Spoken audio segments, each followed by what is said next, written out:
Ladies and gentlemen, welcome to the stream.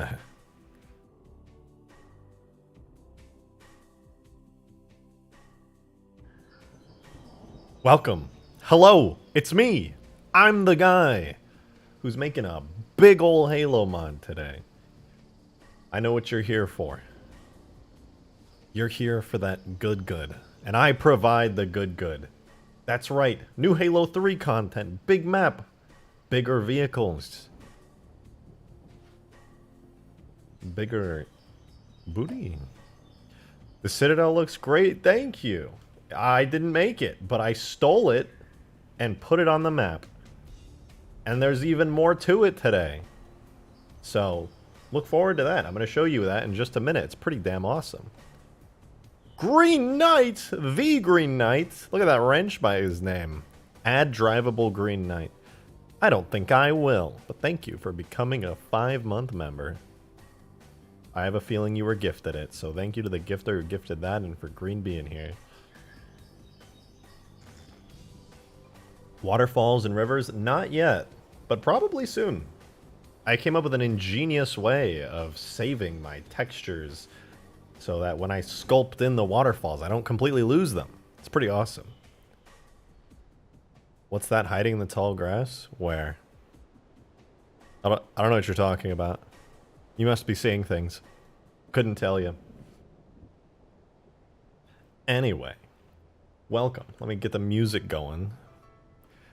Get some more classic Halo songs in here, such as, but not limited to, Unyielding by Martin O'Donnell and Michael Salvatore from the Halo 2 original soundtrack, Halo 2 Volume 2. Much better. That looks pretty sus. Yeah, I have no idea what you guys are talking about. You're making me feel like I'm crazy out here. I'm not taking crazy pills, okay? Blood music? No. I started listening to my own stream soundtrack off stream. I know, crazy.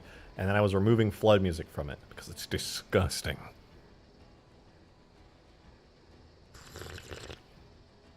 Oh, coffee. Turn around. I don't think I will. Yeah, I won't. Also, I'm really not capable of doing it. I mean, I could try. Oh god. I can try. Hold on. I'm almost there. Hold on. I'm almost there. Oh. Yeah, that's pretty good. Look at that. It's a beautiful structure ripped straight out of Halo 3's campaign. Nothing there. You guys are crazy. You guys are crazy.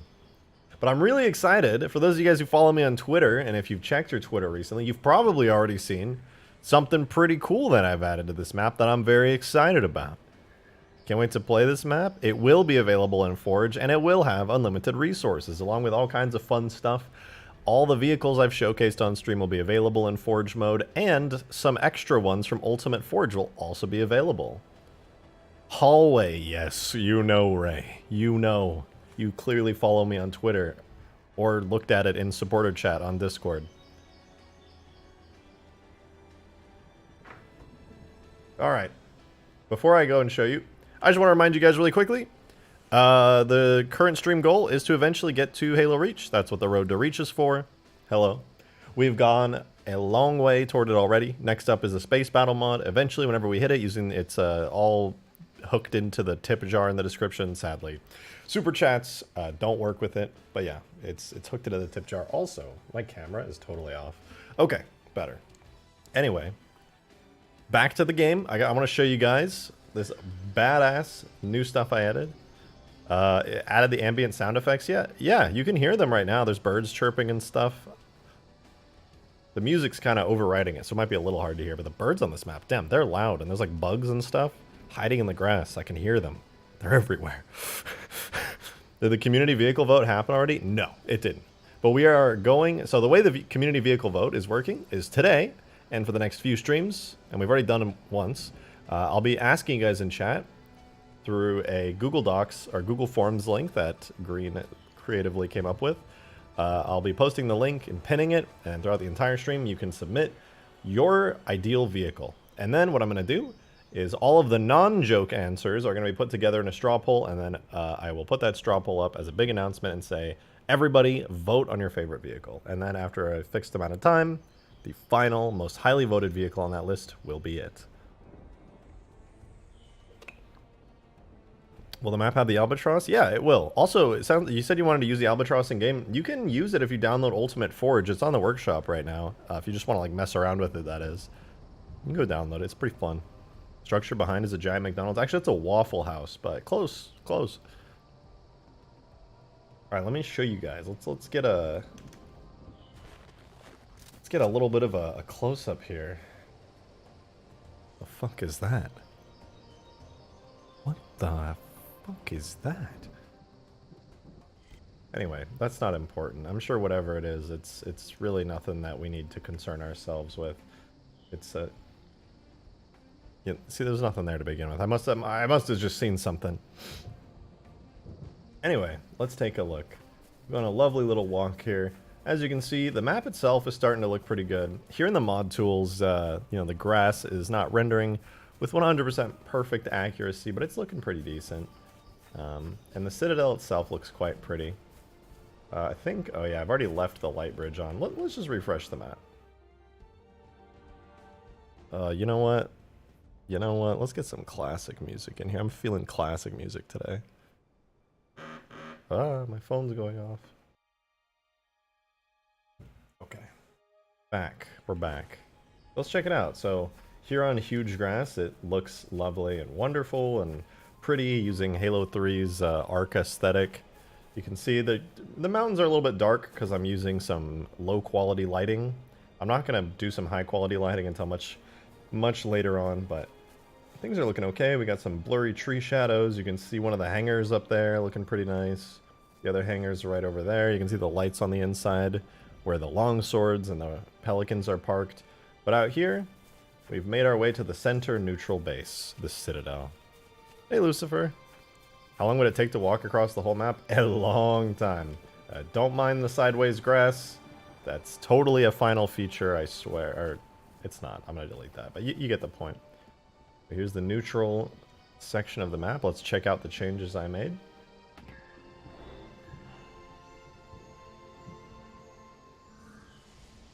Just like before, you get a light bridge that appears. We don't have to jump over an invisible block anymore. That's all fixed. And as we approach the end of the light bridge,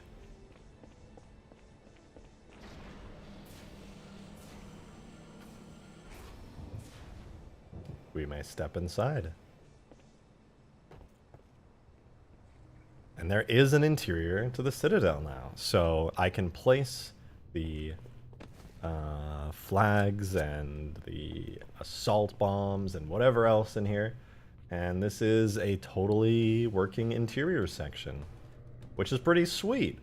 I could also, theoretically, add some more sections going forward into here, but I feel for this map it would be a little bit extra to add anything further in here. Just having this interior section is more than enough for gameplay reasons, but I think it looks pretty nice in here. And then whenever you're like, you know what, I'm fed up, I'm done, I grabbed the enemy flag, my friend's waiting for me in a Pelican right outside, you head back out into the beautiful canyon here, and you jump on into the back of the Pelican, and then you head on out. Pretty darn nice. I will admit, it took me a little while, a little bit longer than I like to admit to get this working, but it is working, and it is working flawlessly, I might add. If I go ahead and turn on the debug mode to show error geometry, this basically is showing me any errors that may be here on the map. And as you can see, my player is full of them, but that's totally normal. But everywhere else on here has no errors. I think I have like one ambiguous connection here, which I can just like fix really easily in Blender. But other than one random ambiguous connection under the map, the entire structure is perfectly fitted. And there are really no errors to speak of, minus that one little one that slipped through.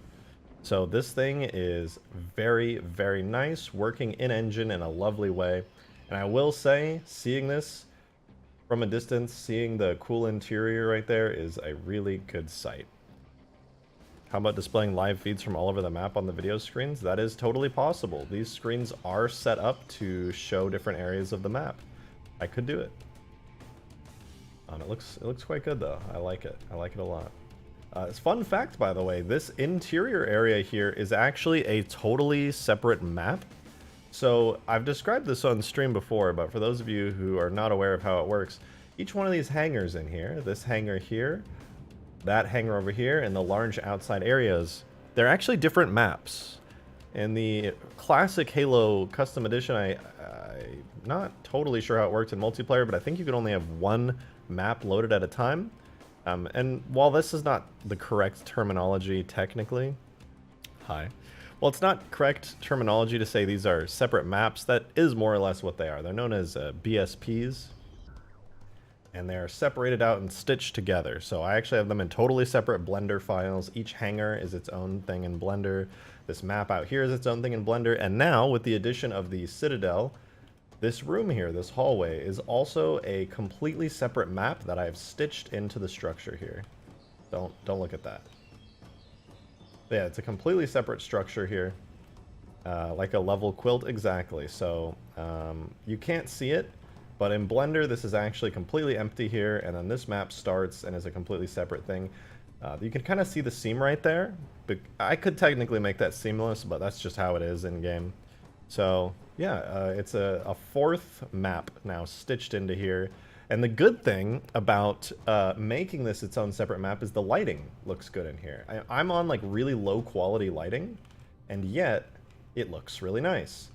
Whereas on low quality lighting out here, you know, it's really blurry. If I had tried to shove this into the same map here, it would share this, like, because I'm on low quality lighting, you can see each like light ray that shadows. But in here, even though it's also low quality lighting, you can see that the little like pixels, so to speak, of where the lights are cast are much smaller and higher detail. And that's because this is its own separate map. It has its own lighting and everything. And obviously this will be like smoothed out and looking like way nicer in the final version of the map. But for testing reasons, I didn't want to sit for 12 hours while the entire map generated lighting. So yeah, it's really nice. The hangars are the same way, even though it is all low quality lighting, like I said. Even in the hangars, you can see the blobs are kind of big out here, whereas on the inside of the hangars, the blobs are much like smaller.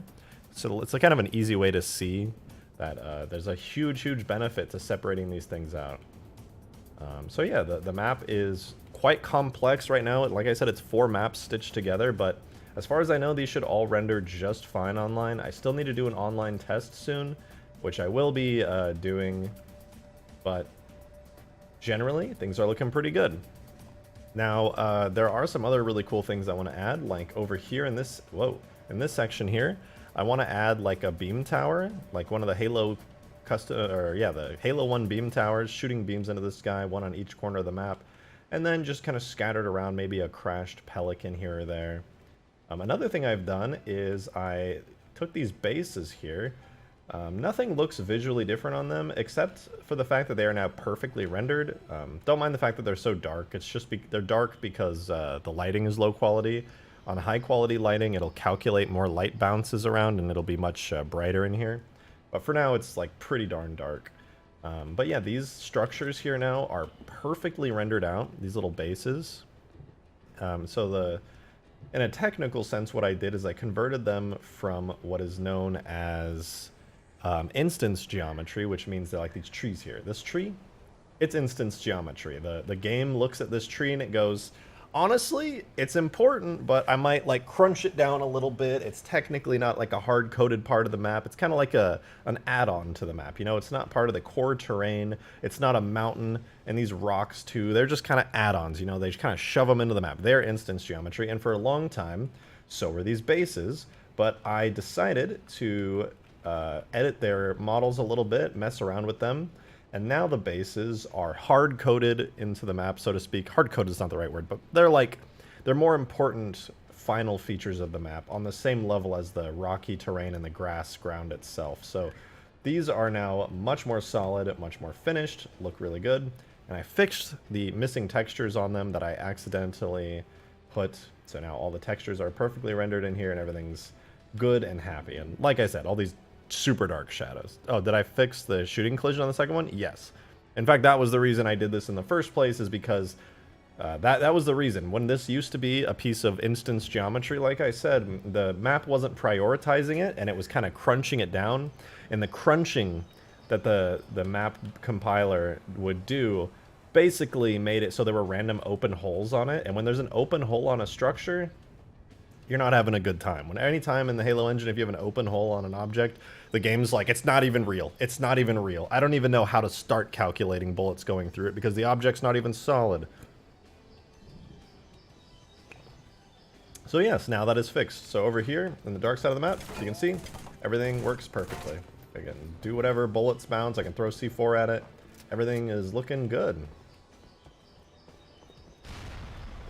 So that's good. Is the Citadel nuke-proof? Hey, there's only one way to find out. You know what I'm saying? Let's get in the Longsword here.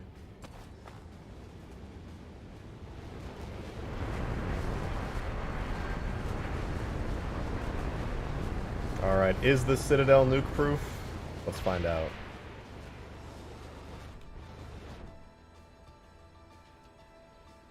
You know, the Forerunners were very powerful, all-knowing. But did they know a nuke was gonna hit? Okay, I kind of missed, but close enough, right? Close enough.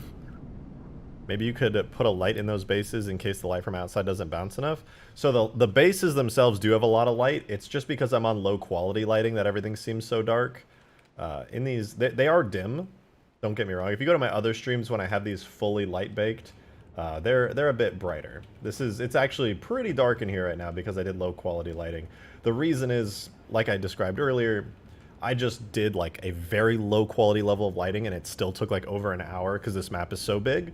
But when I do high quality or higher quality lighting like I've had on stream before, all of the light in this entire area bounces a lot more. There's big invisible lights that are lighting up this whole space here.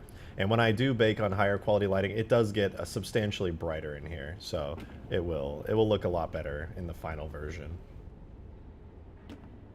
I mean, does he think it'll stop damage from the nuke? Yeah, no, it would totally stop damage from the nuke. If you're inside here, listen, if you get the timing right and somebody drops a nuke like right there and you're behind this tree, you could technically survive it.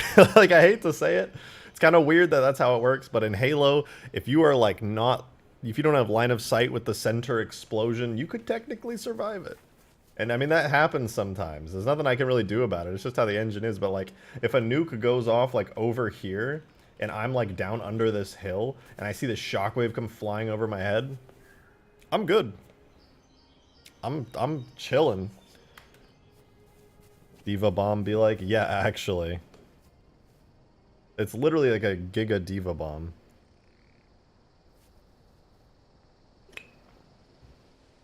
Anyway, though, I really, really like how the Citadel looks on this map. I have to say, it's a very nice looking structure. If I don't think I have any vehicles down here. Let me put some vehicles down. I'll try to make parity with the other side of the base. The other base on the other side of the canyon. Put the Scorpion in here, rotate it around. Let's go 90. Sorry for Windows sounds. Yeah, we'll go 90, put ourselves a Scorpion here. Go over here, put down, what would be good, maybe like a regular Warthog. I should totally put a not a Gauss Warthog, Gauss Warthogs. But, like a rocket Warthog would be cool. Anyway, got a little Warthog here. And I actually removed all of the grass. You can see when I go over to the Citadel, I put some grass down just so I could see what it would look like. It's got that nice 3D grass everywhere. But I removed it all because I made some edits to the terrain, and that ended up making it look kind of weird. There was like grass inside the ground or floating over it where the old like terrain used to be. So this should be a lot better.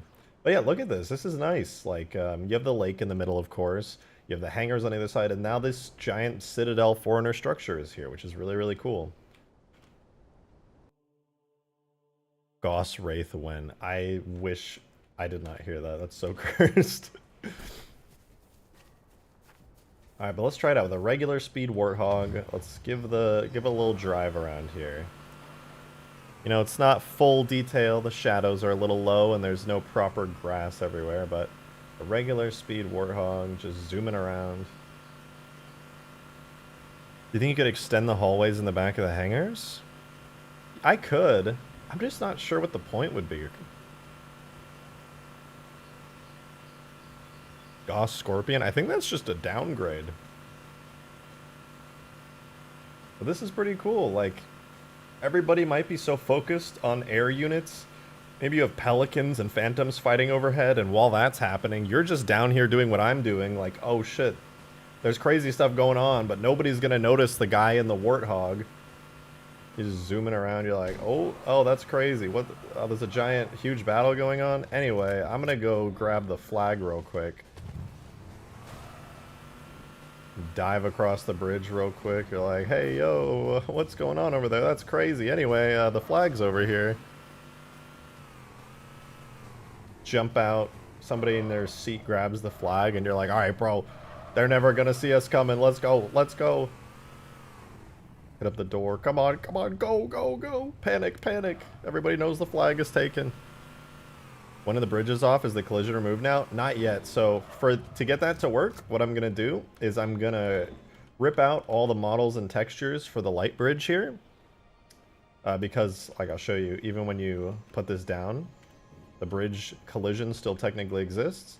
But it's actually, should be a relatively easy fix. All I'm gonna do is make it so I'm gonna rip out the bridge, put it into Blender, and what's cool about when this bridge turns on and off is not only can you change the visuals of the bridge with the button, but what I can do is animate it. Much like this door here, the way that it opens and then the collision moves out of the way that lets me through, I can do the same thing with the bridge, where essentially I'm gonna make it so the bridge, when it turns on and off, in the instant that it's done turning on or off, or the instant that it's done, or yeah, the instant it's done turning on or off, I'm gonna make it slide all the way over here. So like, visually it turns invisible or visible, so the moment that it does, it's gonna go whoom in one single frame, flying underneath the Citadel here. That way it doesn't collide with anything.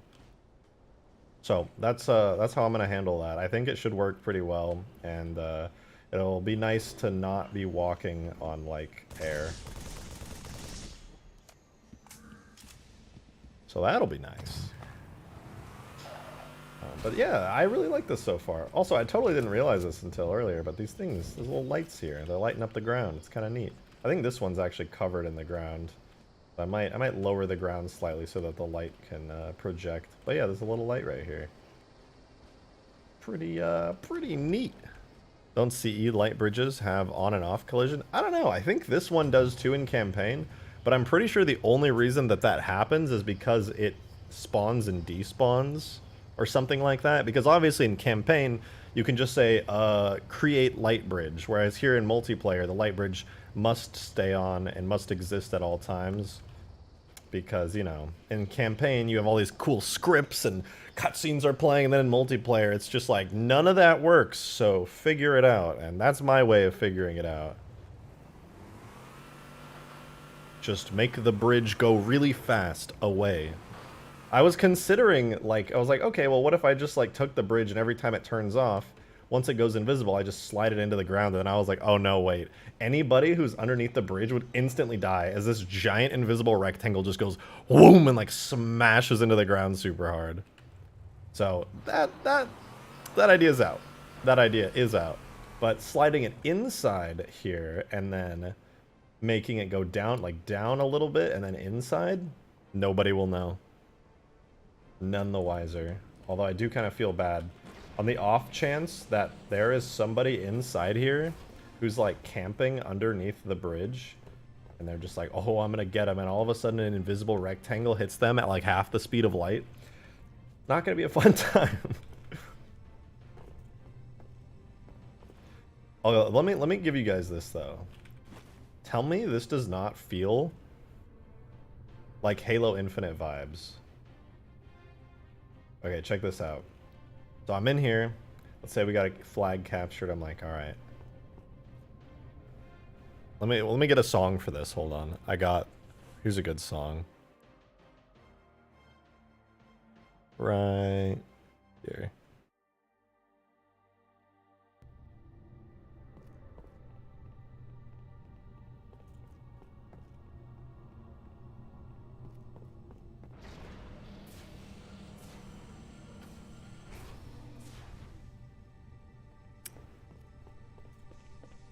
Halo Infinite vibes to me right there. That great feeling of being in a Forerunner structure and then looking out at the land and seeing it move. Wait, can object animations not scale the object? You know what? Generally, the answer is no for most of the things I work with, but these doors are actually a special entity type that may allow for scaling in animations. Most of the time, depending on the entity type that you're doing, you won't be able to do that. But yeah, I think the doors may support it. I'd actually completely discounted that idea because, like, I've rarely worked with entity types that do allow for scaling, but I'll give it a try. That could save me some time.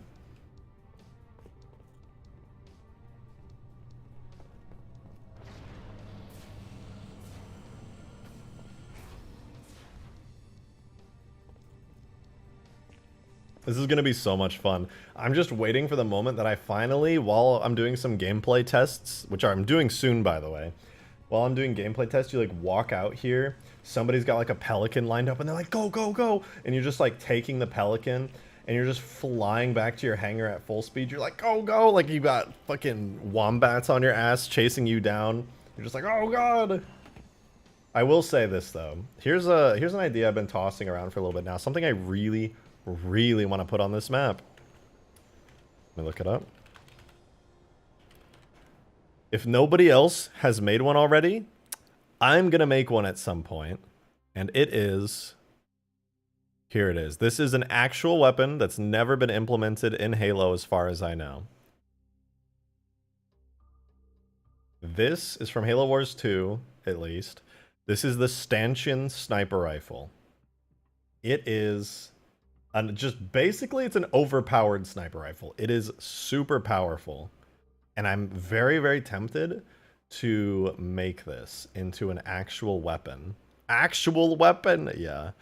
So if there's ever something that this map needs that was in the classic custom edition map, I don't think original Hugegrass had it, but I think like Extinction and some other maps, like variants of Hugegrass had it, but just really big, really powerful sniper rifles. Because like, realistically, on a map this big, with this much stuff going on, what is an assault rifle gonna do? I'm not even gonna let you answer, because we all know the answer. An assault rifle isn't doing shit on this map. Alright? I see, what am I gonna do? Oh, there's a pelican coming. Like, what? That's not good. Demon, thank you very much for the $5 for a super chat at the stream. Really appreciate it. Green has been working on that for ages. I don't think so. I remember he worked on it for like a long time ago, but not for a long time now.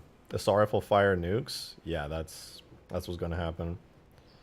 Yeah, I kind of forgot that you were working on it, to be honest, dude. But you know what? If you have any good files for it, I'd love to do it, or I'd love to mess with it, because after doing the C4, as simple as these animations are, it was really good practice to get me into making first-person animations, and I could theoretically try my hand at the stanchion.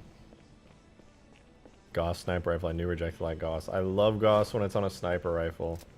I mean, if you remember back on my Halo Reach mod way back in like 2019, 2020, Extinction, when I made that mod, I literally like I took the focus rifle and I just morphed it. I made it silver and I made it fire basically Gauss rounds.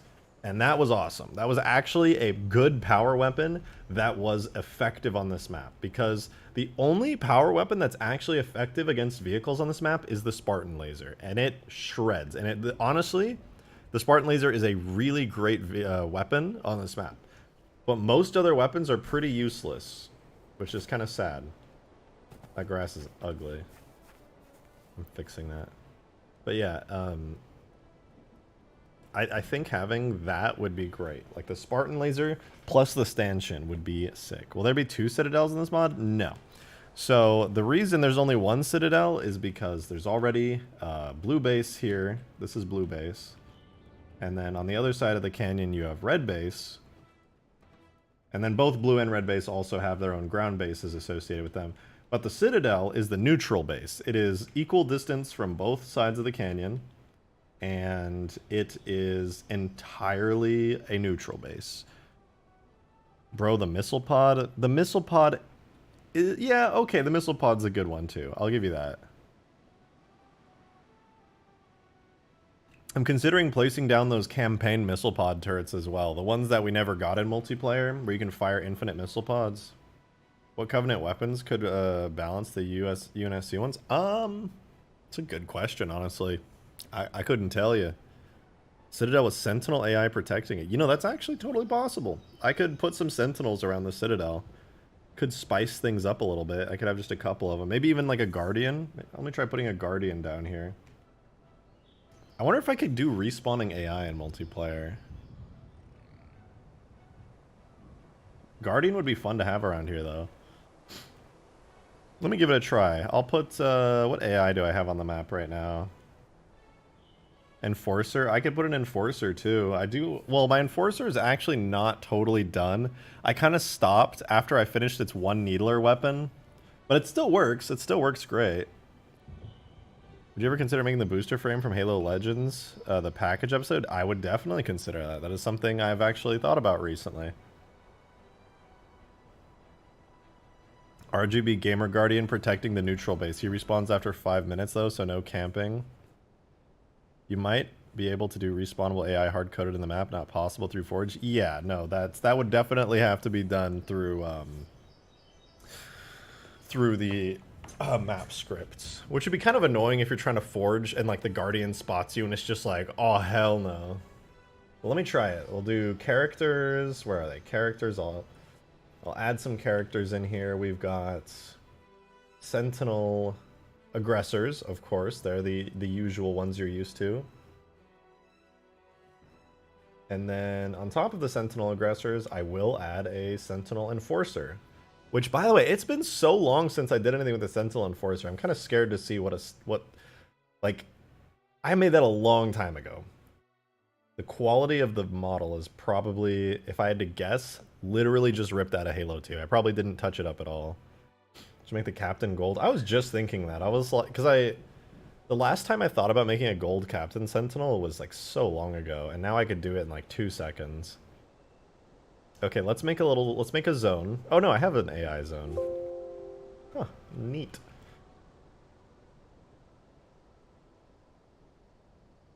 So where should my Sentinels go? I'll make a new area. I'll literally just, I'm gonna call it Sentinels. Firing positions. So on the ground here, if I made a firing position, I'll first do some that are like 1 to 2 1 to 2 meters off the ground. I'll put them like here. Whoops. So I'll have some Sentinel floating positions here. Where did that last one go? There's that one. So we can have some... Wow, that's it? 2 to 4 units off the ground. Where are my firing positions going? They're just like disappearing sometimes. Okay, so we'll have some Sentinel spawns. Like they can go and fly all the way around here. Anywhere they want to go, they can. And then on the ground over here, I should probably have firing points like 2 to 4 units in height all around this general area here. As well as like around the bridge here. But on top of that, I feel like it'd be smart to have like really tall firing points as well, because some Sentinels are going to be like really up near the bridge.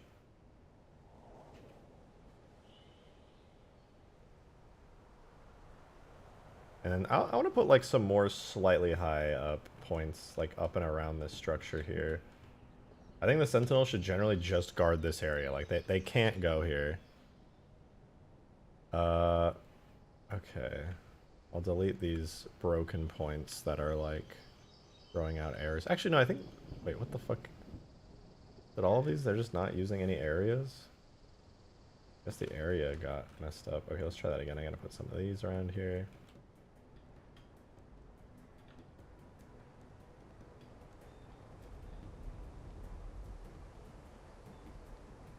Did all those just go on the ground? Okay, anyway, that's probably fine. That's where all the Sentinels will go. And then, all I gotta do is make a couple of squads, which I'll do very easily. So, squads. Make a new squad. Oh, wait, that's right. Can it actually put AI pathfinding? I'm a better mapper than I used to be, alright? We got 4 BSPs stitched together, 0 errors. I can pathfind like no problem.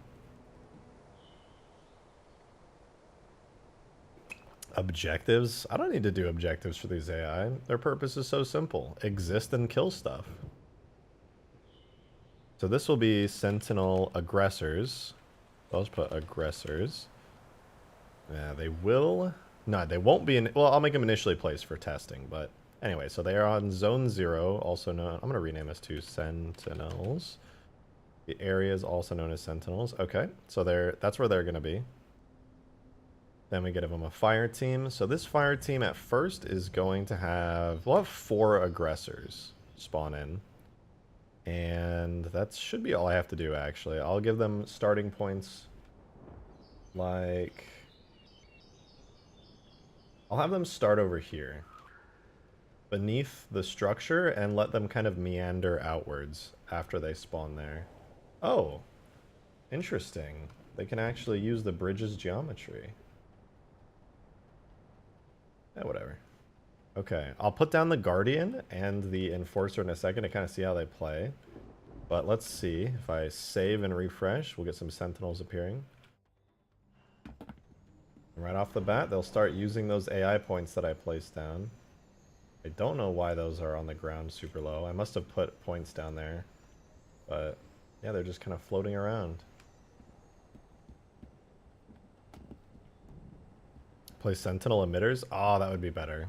That would definitely be better. Oh, there's a Sentinel coming. Is he my friend?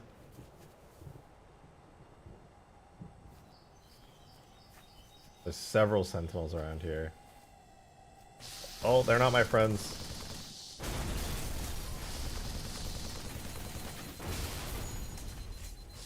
Oh, shit. He heard the commotion. Okay. This guy's stuck. Ow! Chill, bro. Okay, so it seems that some of their points might be a little too low to the ground, but there are Sentinels now. Now, the other thing that I get to do is take advantage of the fact that I made a working Guardian. So I'm going to go ahead and do that. So Guardian, there'll be just one. He'll also use the Sentinel zone I just made. No reason to do anything different. And then under Guardian, we need to create a fire team. It looks like there's one that's already created here. There'll be just one for this, though, and it will use Guardian. Actually, before the Guardian, let's try a Sentinel Enforcer. That sounds cool. And as for starting points, the Sentinel Enforcer needs just one. And I will put that back, not here. It's cool that the geometry of the bridge actually like does something. We'll have him spawn kind of in the air here. And with these, you know, actually for the Sentinels too, I'm going to move their spawn points up a bit. I don't like that they're all kind of in the ground. We'll do that. Okay, now refresh the map. Enforcer needs vehicle pathfinding. Oh, you're so right. I didn't even think about it. Okay, new zone. Ooh, but look at that mean Halo 3 Enforcer. Alright, let's give this thing some proper pathfinding. So we'll make a new zone called Enforcer. And the Enforcer will have an area, a new area in it called the Enforcer, and that is in fact a vehicle area. And all of the firing positions here will be in the Enforcer zone, and they will be 3 to 6 units of height off the ground at any given time. So that means I can do this. I go... placing a bunch of these points all around. Up here as well, all around here. Tons of points to go to. Great. Now, if I go to our actual Enforcer that's spawned in and doing stuff. Oh, this is the Guardian. This will be Enforcer. He will use the Enforcer zone, and I'll save and refresh. And now we should see the Enforcer do stuff. Yeah, there he goes. He's schmoovin'. Very slowly, but he do be schmoovin'.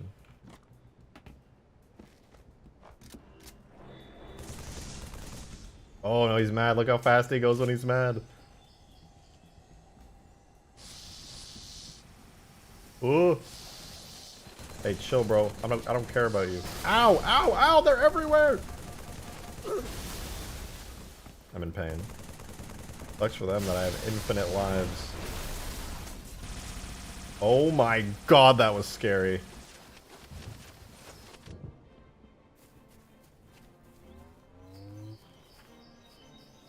Hey, chill, hey, chill. Oh, he's boosting.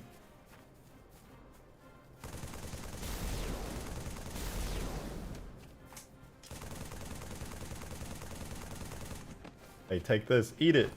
I missed. Eat it. Ah, I bet you don't like that very much. Yeah, C4 always gets the job done. RIP. It's still using the OG Halo 2 textures. Why? I need to redo the Enforcer sometime. Okay, let's swap out the Enforcer really quickly for a Guardian. We'll put him on the Sentinel path, and I will turn him into a Guardian. I didn't make the Guardian a vehicle, even though technically, when the Guardian was being made by Bungie, it was a vehicle. But I opted instead for it to be a biped, so... That's just so it could have cooler animations. But there he is, the Guardian. Can't get me up here. Oh, the Guardian's schmoovin'. Ow, chill, I didn't even see you there, man. Ow, chill.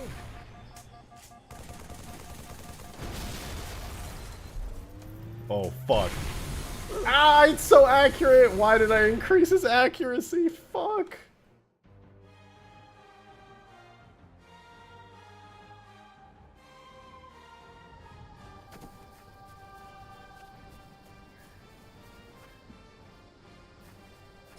Oh my god! I either need to reduce his accuracy or reduce his damage, because that is just horrifying. Put it inside the building so you have to destroy it and get out alive. Oh, I like that idea. God, he's so scary.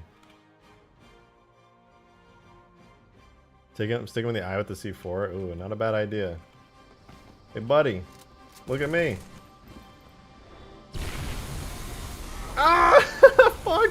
He's too strong. He does so much damage. Hey, that's gonna hurt. That looks like it's gonna hurt. Ow, ow. I'm gonna die to a regular Sentinel. I'm gonna die to a regular Sentinel. Did the Guardian have a passive mode coloration? He used to. He used to have a blue passive mode coloration.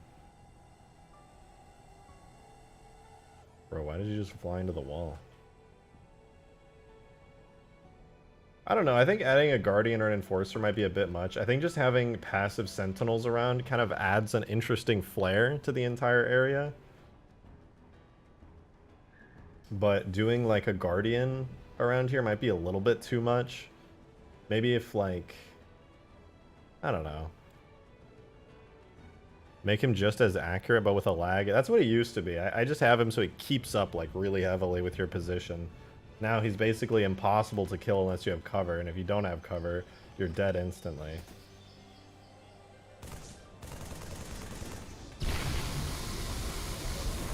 Ooh, sideways strafe. Suck it. Hey, where are you shooting, buddy? Oh! Oh, look, I took his shield down.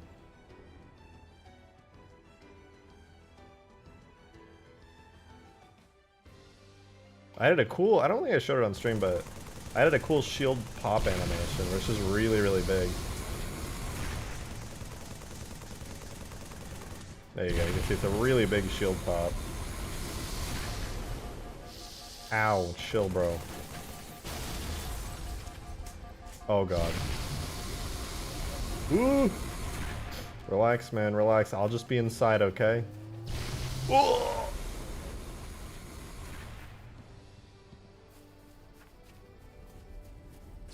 Put some reward? Maybe I'll have like a really powerful weapon or something. Ah! This could be kind of like Warzone in the sense that you have to fight off some Sentinels to get to a reward or something.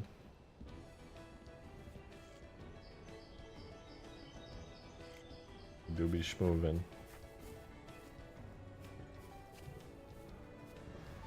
Ooh! Should we add the standalone Gauss turrets inside the hangars?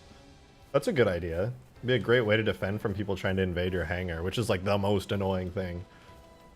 Let's see, if I go to the hangars, where would be a good spot to put those?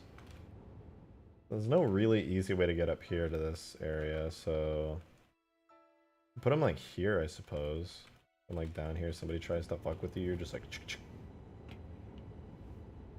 prevent green spawn camping. Yeah, I mean, not everyone's gonna want to spawn with C4 or instantly grab the C4, so some Gauss turrets in here would be the move. That being said, you can still blow up the Gauss turrets, so if somebody's smart and they bring a Banshee in here, if they spend the fucking 30 minutes that it takes to fly a Banshee across the map, then they can get in here and blow up your Gauss turrets.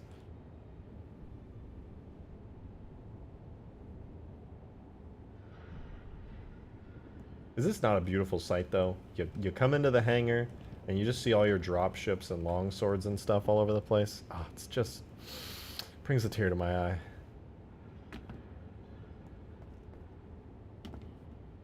Let's see, though. I'll spawn a Gauss turret. I'll see what you guys... I'll see how we feel about it. So, vehicles, standalone turret, and then right there. Actually, no, I think I want Gauss stop vehicle here, and then I delete turret standalone, right? Oh no, I delete Gauss. What's happening? Oh yeah, turret standalone is the one I want. All right. Place that down here. Not there. Where are you? Here. Boom. We got our Gauss turret.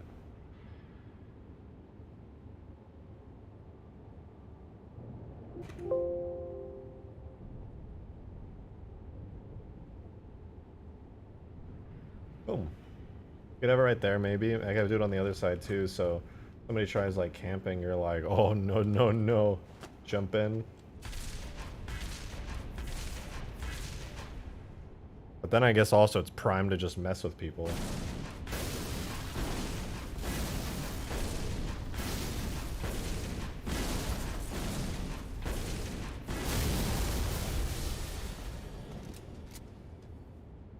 Not bad. Not bad.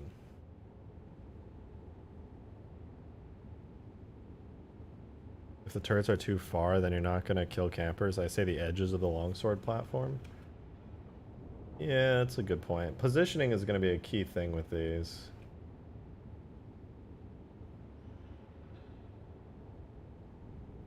I'll have them like right there. Right on the edges. Like that. Wait, what is that? They both end like that, so it's kind of like touch in there, touch in there. Touch in there and touch in there. Okay, so now they're both about the same distance. If it comes down to it, you're just like... Actually, wait, let me rotate these slightly. Like that. Minus 145.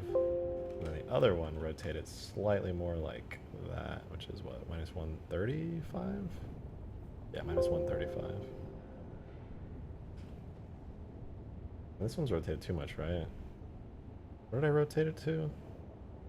Oh yeah, minus 145, it should be minus 135. Okay, good. Good, good. So now you can come over, and these are kind of at a good angle. You can get a... You can kind of see everything anyway, because it's a 360 vehicle, but they look more realistic this way. Damn, the Longsword's tanky. It takes so much to damage it. I'd like to improve these damage states today as well. Why would it face inside the hangar? It just looks nicer than facing directly away. I think, anyway. It kind of... Because you're walking up to it from this direction, so if it's facing directly forward, it would feel slightly more natural if the default facing direction was slightly up. That's a good idea. That's gonna give campers the edge. Ah, true, true. Now that I think about it, like, that's gonna suck. Enemies can just get in here, grab a Gauss turret, and spawn camp the fuck out of you. Technically, you can blow these up, but, like, still, that's gonna be annoying. Like, what if you come in here and you're just like, look, I'm spawn killing them. There's nothing they can do. I'll just insta-kill them right from where they spawn.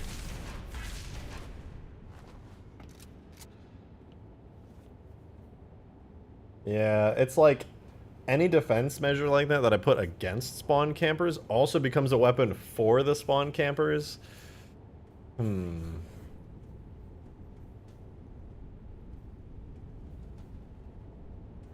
a friendly AI for each team in the turrets. It's not possible, sadly. There's no way to ally people with a red and blue team.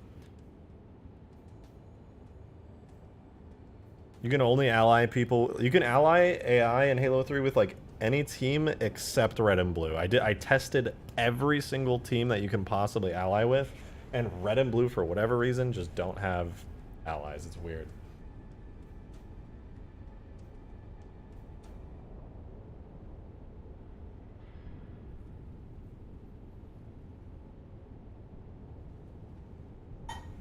I love my cats.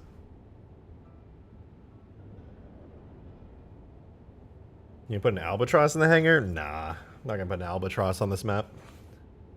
Make one-way shields with Gauss turrets? Yeah, it's all a bit extra. I kind of like the idea that the hangar is just open, and if somebody wants to try to spawn camp, they can, but it's up to the players to just try and fuck them up. I'll probably just spread the spawns out kind of throughout all three of these areas here, so spawn campers really can't get the edge too much, because even if somebody's in like a Gauss turret up there, you can just like crouch behind here, be like, okay, then you're just like, boom, throw some C4 at them, and then, well, if you actually land it, unlike me, a pretty good chance of taking them out. I don't think that actually hit the Gauss turret. No, it didn't. Kind of hard to aim the C4, to be honest. Oh, there we go. That hit the Gauss turret. Yeah, that thing is gone. That's a big mangled mess. Really, Albatross is so good for ground vehicles, especially on a huge map. I mean, I could try putting one. It's just, I'll need to do a lot of work on the Albatross, because as it stands right now, the Albatross is not a very finished vehicle. I need to, like, tweak the settings for, like, the sticky gravity. I need to give it damage states. I guess it's not that big. It kind of seemed like it might have been too large. But, yeah, no, it seems... That is not the axis I meant to rotate it on. I suppose that's alright. Just, you know, it's not a very fighty vehicle. It's like a very situational type vehicle. What is its physics model? Why is it doing that? Is it sitting on something, or did I... What is it hitting? Why does its physics model look like that?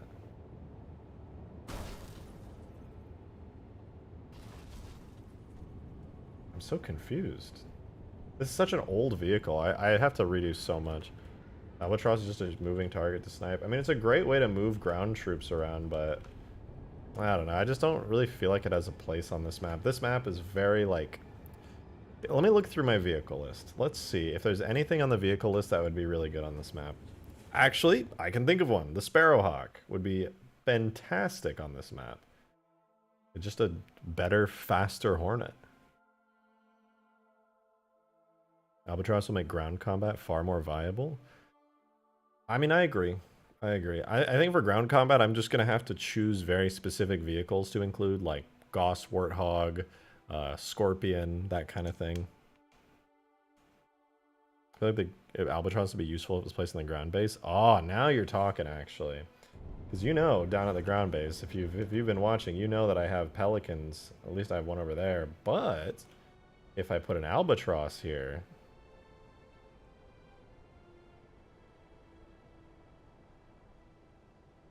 now we're talking.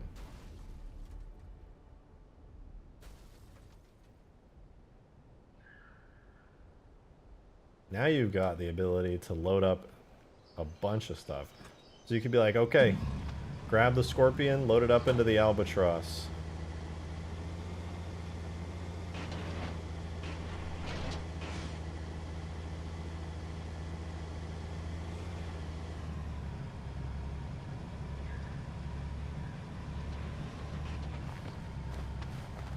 Get in, it's working. The driver of the Albatross is like, alright, let's do it. Fly up, up, and away.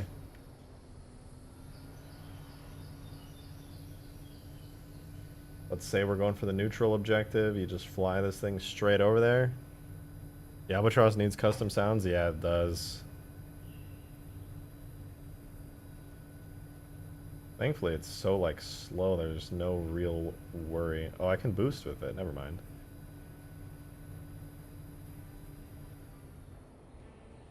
Oh, the Scorpion wants to fly out. Okay, time to drop. Let it go. Scorpion, if I were not driving it, then the person in the Scorpion would be like, alright, let's do it. I wouldn't even have to, like, get out. Just go for it, fight some of the Sentinels, take them out.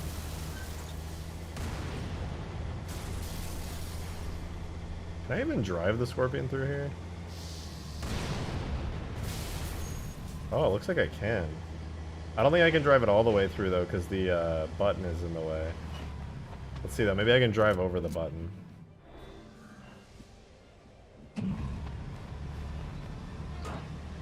I can literally drive... Oh, shit.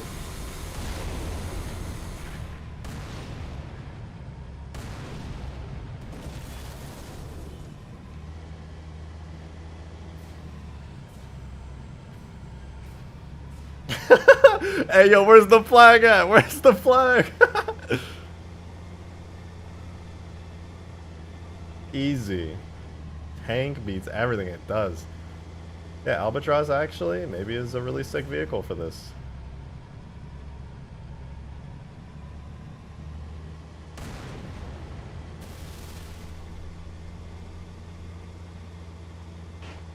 Oh wait, I'm getting stuck on the button? No, fuck the button. I'm going over. Can the Enforcer still pick up vehicles? I tried to get it to do it on here, but here, I'll literally swap the Enforcer, and I completely restored functionality for that. 100%, everything is in the game for that to happen, as far as I know anyway, and it just didn't do it. Here, I'll spawn, I'll put into the Enforcer group, set to spawn a Enforcer instead. And real quick, before I forget, I want to rotate these, because they are like spawning at really weird areas or directions. I rotate you forward, and the aggressors as well are all rotated weirdly.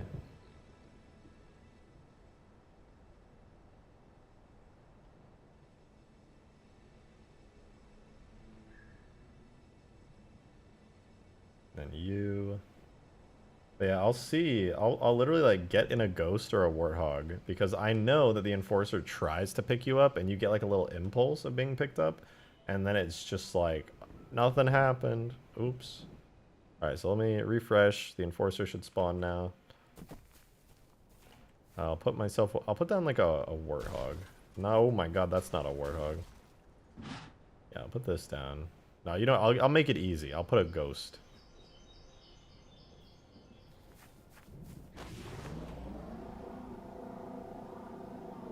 Where are the Sentinels?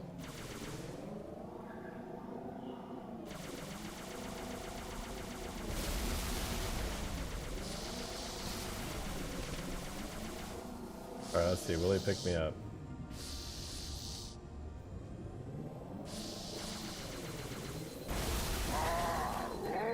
He's gonna try. I know he wants to.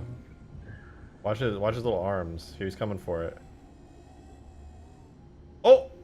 Oh, he's got me! Oh, it actually worked! What the fuck? Wait, that was the first time it's ever worked! I set it up like ages ago and it didn't do anything. He sucked me into it. That was so cool. Oh, he's coming in for it again. He's coming in.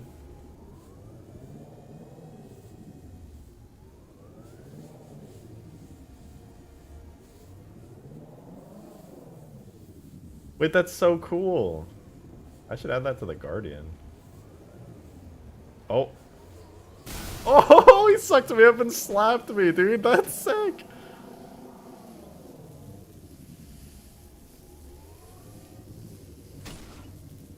I'm still in. What the fuck? Dude, that's so cool. In Halo 2, it had a stronger pull, though, and the arms would insta-kill. Yeah, I could probably increase the damage, but yeah, that's pretty scary. I didn't know it could actually do it.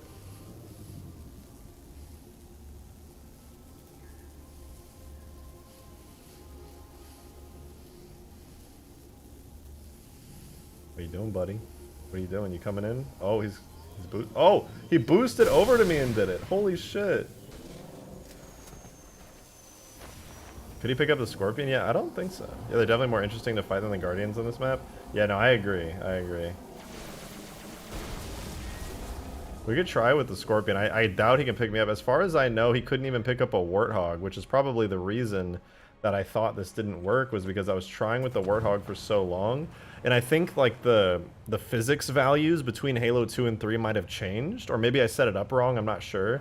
But from what I can tell, when I did this testing ages ago, unless the MCC team like did something for whatever reason to fix this, it never worked with the Warthog.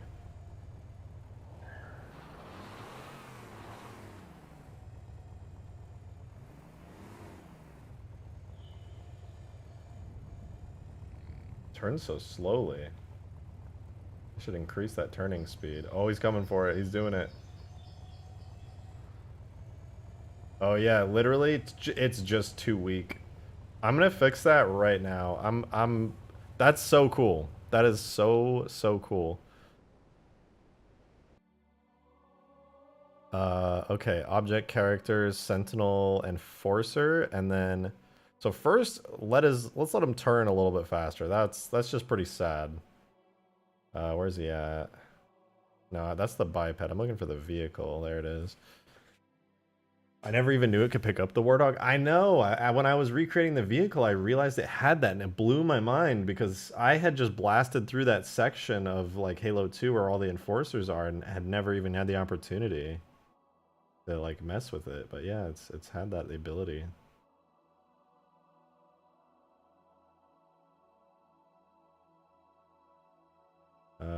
Let's see. Where is the turning speed on you?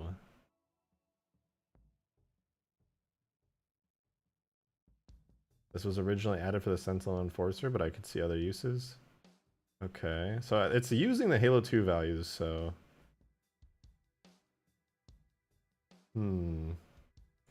Oh, that's fun fact, by the way. The Enforcer actually does use Pelican vehicle properties, like Pelican and Phantom dropship properties, which is kind of neat. Okay, I'll leave the turn speed for now. I'm not going to mess with that too much, but... right, the damage on it, though. The damage is what I really want to mess with. So there's FX, grapple damage effect. So grapple damage effect should be much higher. Right now it only does 200. I'm just going to up it to... I'm going to make it like 600. It should just be 600 base damage. And then I'm going to also do the... What was it? The AI, I needed to make it... Oh, it needs a stronger... suck. Gravelift might be in physics model? Yeah, it is. It is. It's got like a phantom volume there. It's this one right here. Negates gravity. It's got all the proper settings, but let's see. Center is the motion toward marker position. Center max velocity is at 5. I'm gonna make it like 50. And try that.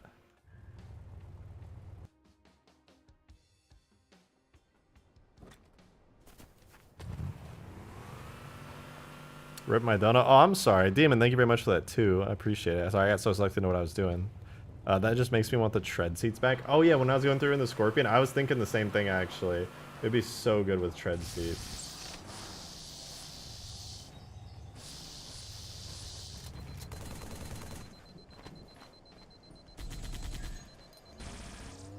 It wants to suck.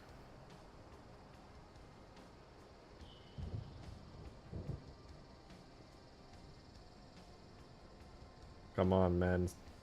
He's doing it. He's boosting. He boosts too fast and then, like, fucks it up. He overshoots. I think this might just be a bad spot, too, because the AI is, like... Oh. Because the AI, the points I set for the AI don't go very low over here, but I think if I move slightly back, he'll be able to. I just need to place the AI markers a little better. Oh! Oh, that worked! But he did it early because the Sentinel got in the way. He sucked in a fucking Sentinel, dude. Yeah, no, that's much stronger. I got Omega sucked into there.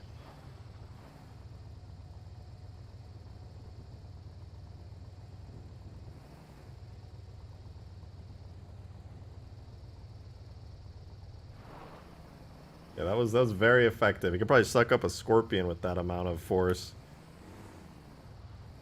Picked up the Warthog like it was nothing.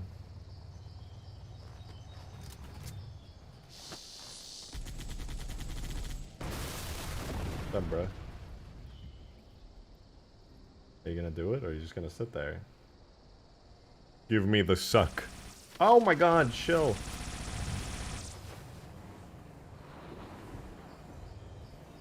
What are you doing, man? You good? Oh! Oh! It works. It fucking works. Didn't kill me, but it did a lot of damage.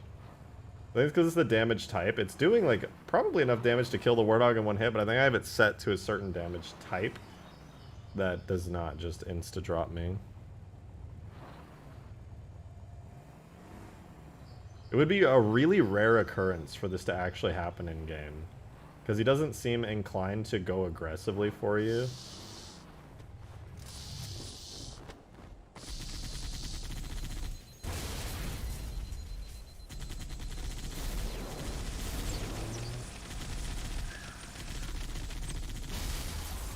Hey, you only got one arm now. Can you even suck me with one arm, huh? What about that? You only have one shield now, man. But you can't suck like that. Wait, what?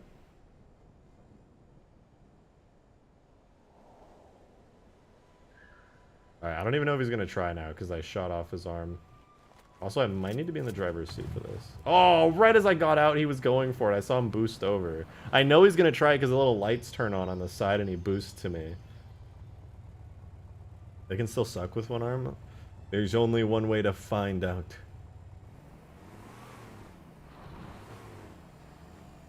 Oh. You scared? Why are you like this?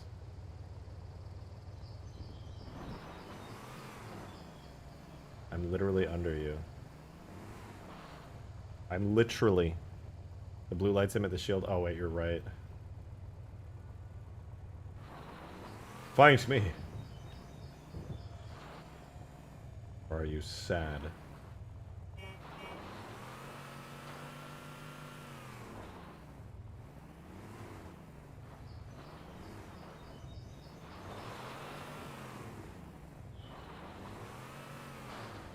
Hey, Kodrid Cud. Thank you so much for the $5. Appreciate it. Is Mombasa available for download yet? No, I haven't worked on it in a little while, I'm afraid to say. Ultimate Forge is up though, and it has a lot of like Mombasa parts, like vehicles. There's ODST drop pod on it, as well as like ODST street objects and buildings. So you kind of have to build your own ODST city with it, but technically that is out with some ODST content. Specifically the drop pod being like really, really cool one.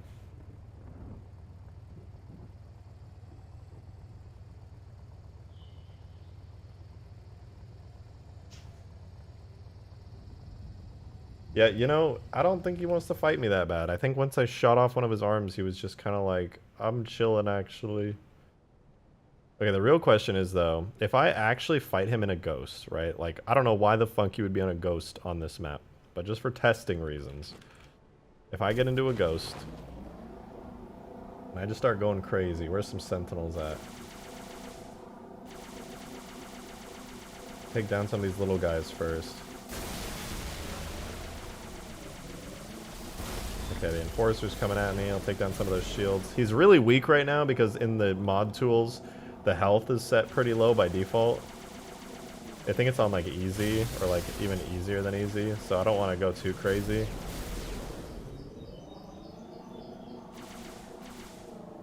Oh, he's going for it. He's going for it. I saw that boost.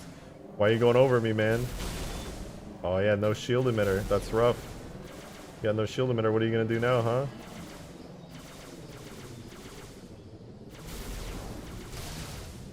Huh? He does not fire very aggressively. I think it's because I didn't add the other weapons. I think the way the AI set up, I made it like identical to Halo 2. And when it doesn't have its other weapon, it's like expecting to fire it, I'm pretty sure, but it's not. So that's why it's not just spamming needles at me. If you're wondering why it's not very aggressive, I'm fairly certain that's why. I never quite finished this thing. I got to the point where it was almost done, but then I needed to add like the rockets, and I think it even has a laser weapon. Uh-oh. Holy crap, that was scary. I think its boost might be too fast. This feels like campaign easy level on AI. Yeah. I think they're like either on easy or like some internal level below easy. You say up the aggression, but I think what I really need to do... Okay, he boosts at me, but then he goes too fast and overshoots every time. I think his boost is like accurate to Halo 2, but maybe the vehicle physics have changed enough to where the boost is just too much. Because he keeps doing that. Every time he's doing that, he's trying to pick me up, and then he's just like, oh shit. Here, let me adjust that really quickly. Oh, and I still have the light mapper open. Let me close that. So the boost... Right now the boost is like... How much is the boost actually boosting by? 5? Let's try like 2, dude. Jesus Christ. That's so much. Guardian was on like heroic. No, it's just disgustingly overpowered. Their weapons, I feel like their weapons are on legendary and their health is on easy. So every time you fight stuff in the mod tools like this, when you're on like multiplayer maps, it feels really weird.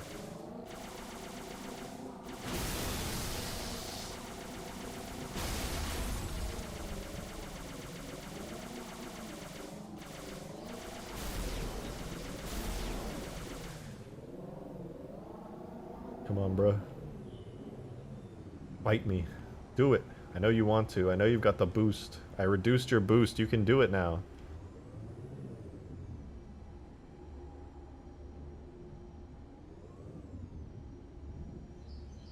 I see him boosting like briefly.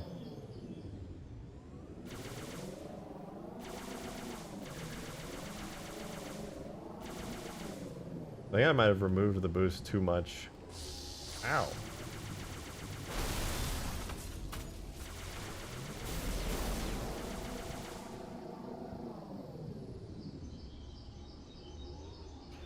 I think it has a unique aiming down animation for its weapons in Halo 2. It's totally possible. I don't know. It's been so long. It's been like well over a year now since I touched this thing at all. So I honestly don't know like how it's currently set up. Oh, I think it only shoots its needles at me from a distance. That might be why. Yeah. When I'm at distance, it uses the needle gun. And then I think if I... Yeah, okay, now it's more aggressive. I'm pretty sure it has the setting so the needler only fires if I'm at a certain distance, and then if I get close, it uses a different weapon. But it doesn't have that different weapon at the moment. But yeah, it's really rare for the AI to trigger to actually do the pickup thing, so I don't know. Seemed to work better when you were higher up. Yeah, honestly, I don't know, because I was in that area before and it picked me up. I think it's because the AI points are just, like, I placed the AI points badly. Some of them are, like, really high, some of them are really low, and I think it needs to be in, like, a sweet spot in order to do it. I'm gonna change his boost back though, because you're right, the boost was fine. That was how it was in Halo 2, and it sure as hell is fine here.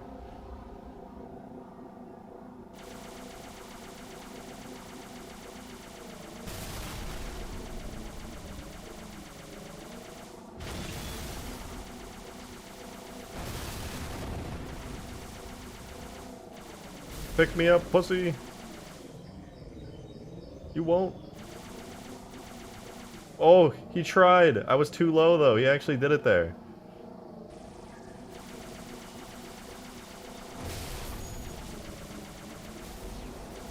Rockets for vehicles only? Oh, you don't know if it works? I'd be curious to find out.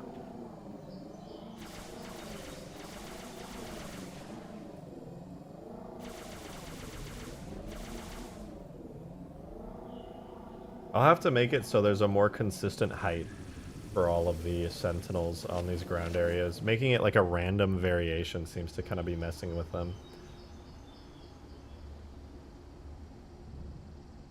Yo. Yo. Yo. Yo. He does a move where he boosts over me. Sometimes that's when he does the pickup, but other times it just seems like not. Super random. Oh, you missed there, man. You totally missed. You tried there. Maybe his pickup should be a lot faster. I'm just gonna keep it how it is in the base game, to be honest. Though the model, like, I think no, I didn't upscale the textures or edit the model at all, but I'd like to. I think he'd look really good. You can see how blurry the textures on this thing are. They're straight out of Halo 2.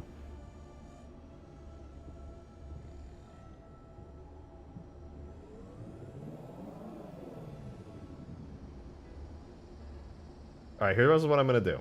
Here's what I'm gonna do. I'm gonna replace all of the info. Oh, yeah, he's too high up. That's my fault. Okay, I keep feeling like it's the AI just being dumb or something, but that's not at all what it is. It's because all of the firing points are at a bad spot. So right now he's got one firing point over here. So I'm gonna make every firing point 2 units off the ground. I'll just spam them all around. I hope 2 is enough.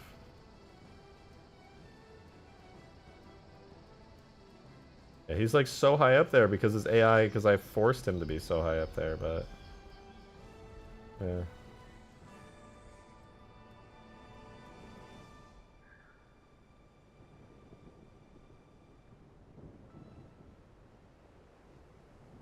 Okay.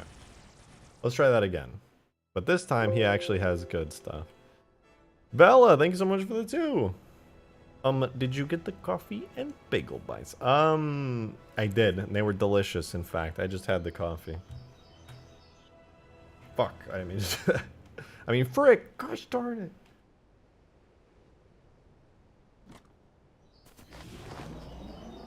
Let's fight!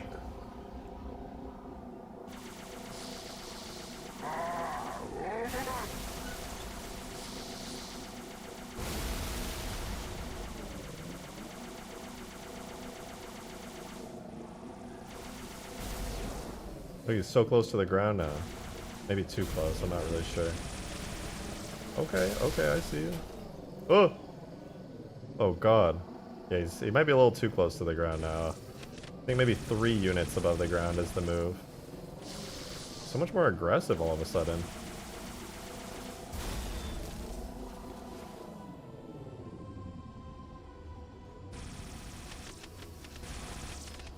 Okay, yeah, 3 units it is, because that's not it.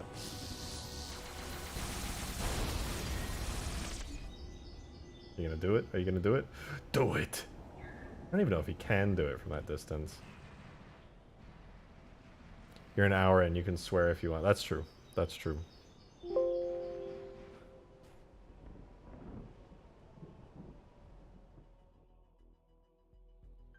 Oh, I put too much variance on it, that's why.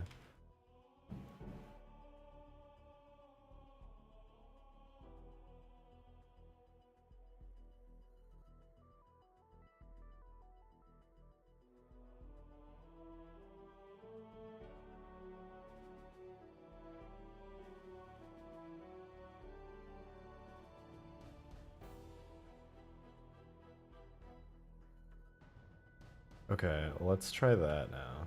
Oh, I did it again.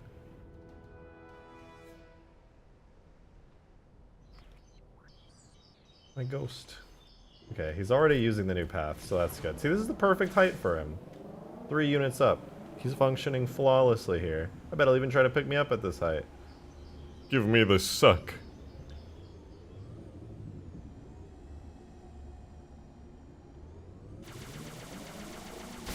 Your turning speed is abysmal, my dude. Honestly tragic.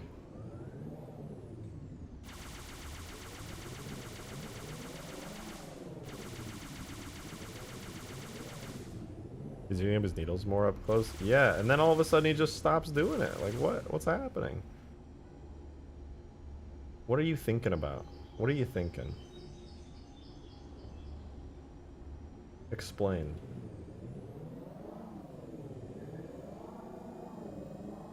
I'm directly under you now. Ow! Okay, you know what it might be? I actually think this... I'm not sure. Because I updated his physics model, I am wondering if it's not working because I need to fully refresh the map. There are sometimes things like that that occur. I think it needs much higher torque and friction. No, he's supposed to slide around like that. That's how he is in Halo 2. He's fucking... He's going all over the place. Do you do YouTube full-time? I do, in fact. I do.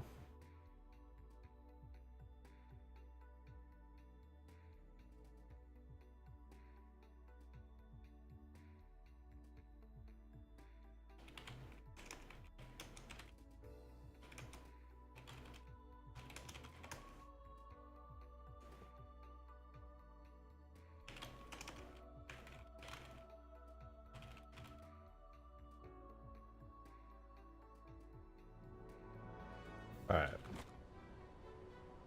My ghost. I don't mind the floating grass, it's a feature.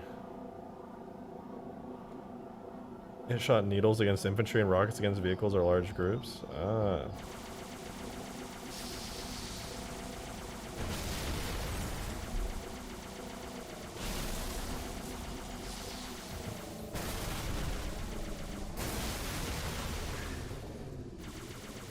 Yeah, run away. What are you scared? Are you scared, huh? You piss baby? Are you scared?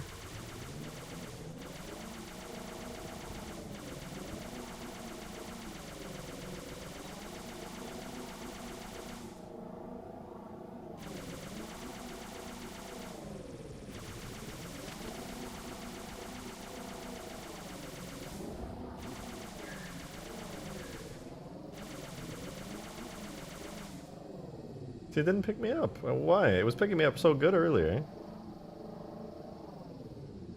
I don't know if its weapon functions are removed. I don't think any of this Enforcer's functions are removed. Like, it is working flawlessly here. Even with the weird Sentinel melee that sucks you up. Like, the fact that that's working like is crazy to me.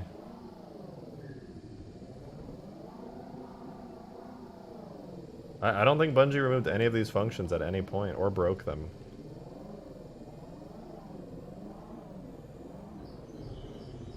What? It's not picking me up anymore. It was working so good earlier. It picked up the whole ass Warthog. Try reducing the hover height by 1 unit. I did when I did that. It was working like really well earlier actually, when it was even higher up. It would like it pulled me like way up into the air from really far away. I'm wondering if it's like a mod tool bug that it's not working now, because it was totally working earlier. The ghost might be too small. No, the ghost was working fine earlier too. After I made some edits, it still worked, and then now it's just stopped working again, kind of how it used to. Now it's doing the same thing it did when I thought it was broken. But we know it works. We all saw it, or at least those of you who were here a few minutes ago. Like, I'm not actually sure why. It's really weird. Pick me up, pick me up. Oh! Oh, I think it might be like a bug. Maybe with like the mod tool or something, because I just noticed it like does pick me up. But it like does an impulse for a second, whereas earlier it was like fully sucking me in and then waiting and then crushing me.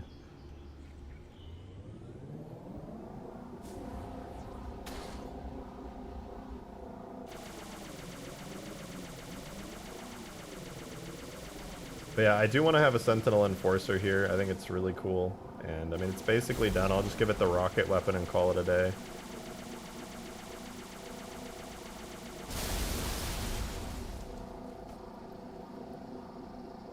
Yeah, we'll have an enforcer on the map. It'll spawn once every, like, I don't know, a few minutes.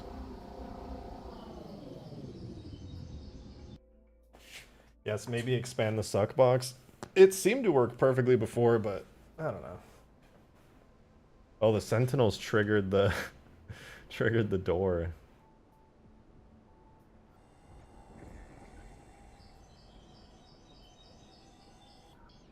Oh, this is cool. Just having a little Sentinel patrol rolling out in this area, I like it. Wouldn't be surprised if there's a difference between tools and MCC. Yeah, same. Anyway, though, cool stuff. We got little Sentinels, we got an Enforcer. Should theoretically work in multiplayer. I'll write like a little script later to have them spawn, check AI amounts. I'll make it so when the AI squad hits 0, it'll begin like a whole script that plays through, and then it'll like have a timer waiting to respawn them all.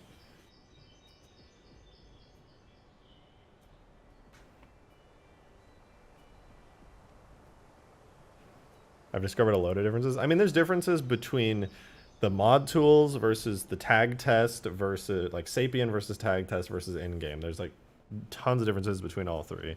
So long as it works in the final game, MCC, that's what matters to me.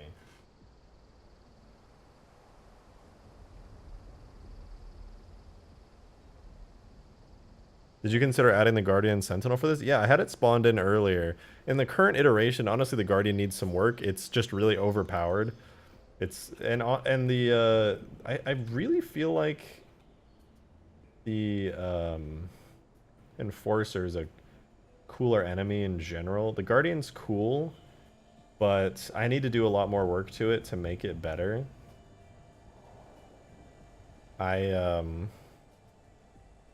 I'm gonna make the Guardian more like its iteration that Bungie was working on, to the best of my ability anyway. I've been made aware that my Guardian is not fully accurate, and I need to do some work to it to make it better.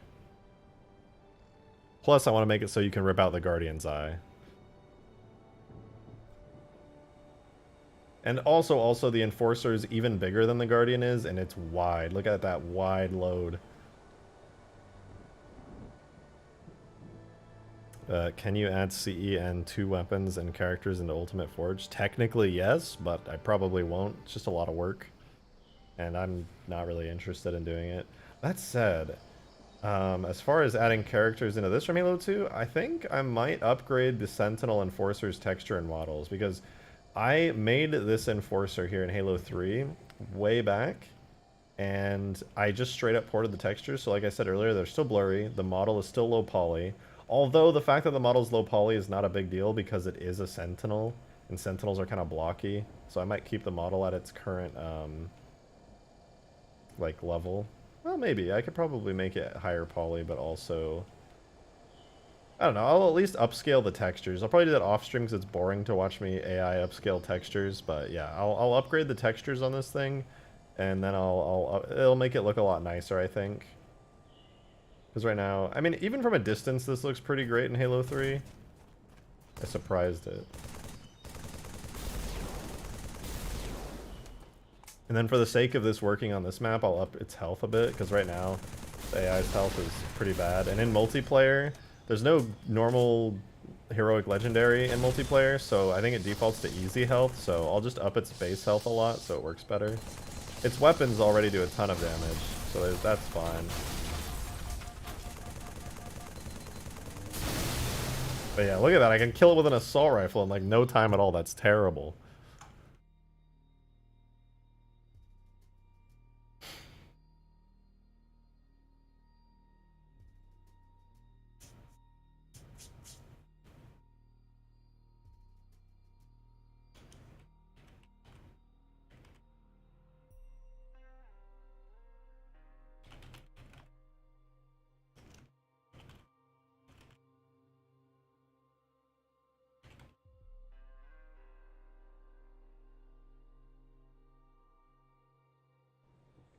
Alright, so I'm happy with that. This whole Sentinel area is pretty sweet.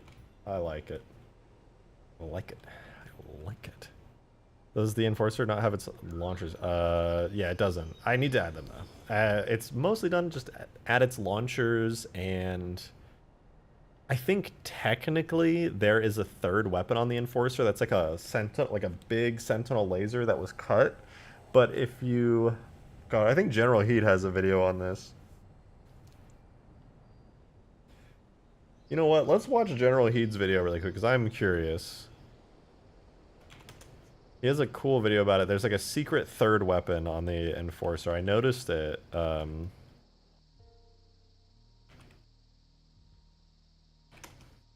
see if I can't find it.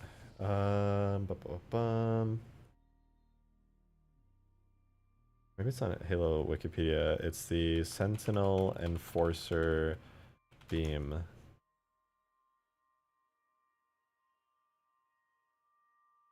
I'm looking. I'm looking.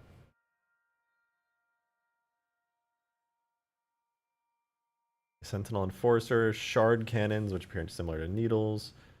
They're easy to dodge. Its mortar projectiles, on the other hand, are extremely dangerous and can quickly pin down or kill infantry. It will use its missiles against any vehicles it encounters from ghosts to phantoms, and will occasionally use it against infantry should they appear in large groups. Enforcer uses its mortar projectiles as medium long-range weapons. These are shard cannons when the player is on... Oh, shard cannons and missiles against the player when they're on foot. If the player... Yeah, here it is. If the player can shoot off its shard cannon arms and the small pair of missile launchers on the top back, it will start to fire an invisible sentinel beam. Although invisible, the beam causes visible damage to walls. And the sparks emitted from the weapon show that the beam is blue, similar to the beam the Sentinel aggressors used. So, I don't know if you guys know this, but in Halo 2 there was like a bunch of variants of the Sentinel beam. There's like still files for like the icons and stuff that were cut, and I'm pretty sure this is one of them, so this just kind of left over. You shoot off all of its weapons, it's like, I don't know what to do. Bungie left me with this weird broken weapon. I guess I'll use that, and then it just goes for it. So I don't think I'll add that, but I will add the rockets.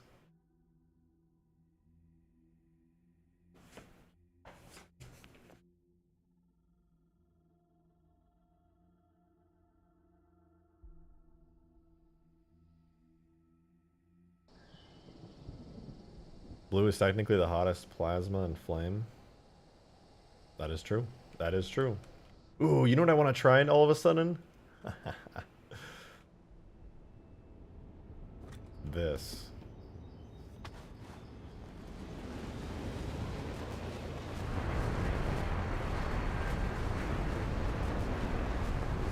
Let's kill some sentinels. Imagine an enforcer with a scarab beam. I think I'd rather not.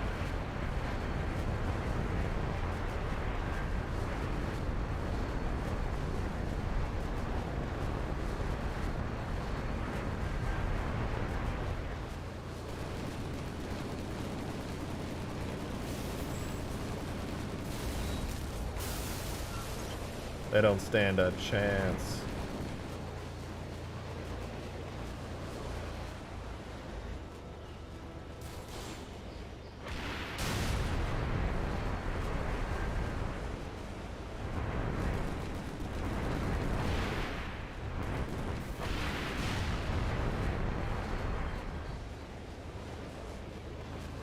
God, the flight physics on this thing are so nice.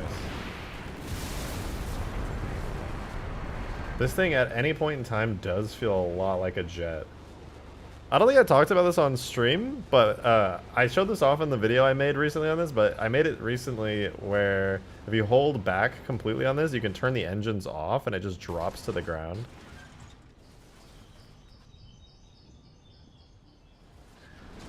So you can pull off some like Top Gun maneuvers. Somebody's like chasing you down in one of these, you can just be like, oh, drop out of the sky, do a quick flip around as you're falling, turn around, and then boost at the last second.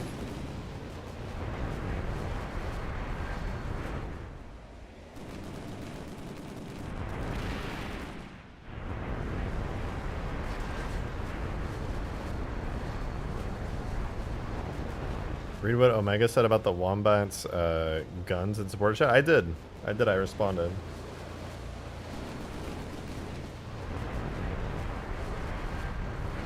Woo, Top Gun, baby! Slow to a stop, plummet to the ground, boost backwards.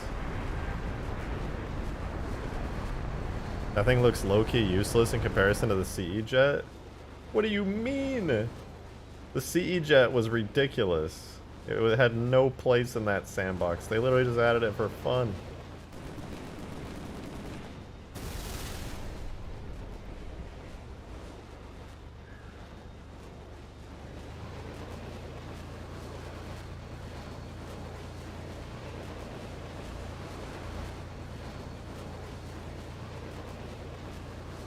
You know, the one thing I'm worried about is that the Enforcer might not sync in multiplayer because it's technically an AI vehicle. So I'll have to test out if it actually works. You know, I'm very tempted to throw this up on the workshop temporarily. I won't do it on stream because it kills my bitrate and lags the stream out when I upload this to the workshop, but I might throw this up on the workshop real quick and ask some people in my supporter chat on my Discord server if they want to try out like a quick test to see how the map plays.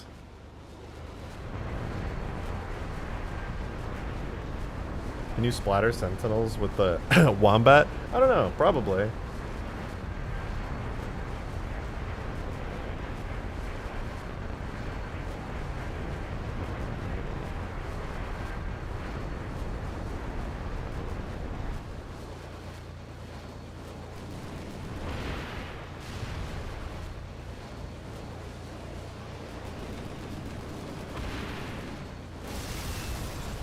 Ooh, that did some damage.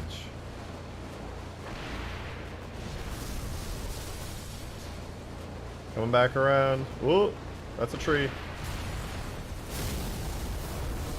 Nice. Wombat moving out. The great thing about this is it's one of the... No, I think this is the fastest vehicle on the map. Maybe save for the Longsword. So when you're flying around in this thing, you are like at a huge advantage. You're at like a huge, huge advantage.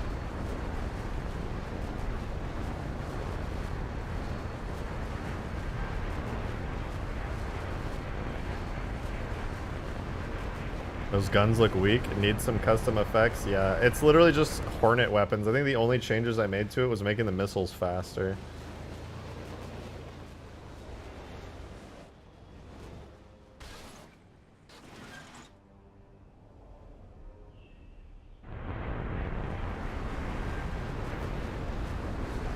Can you do Banshee tricks? Yep.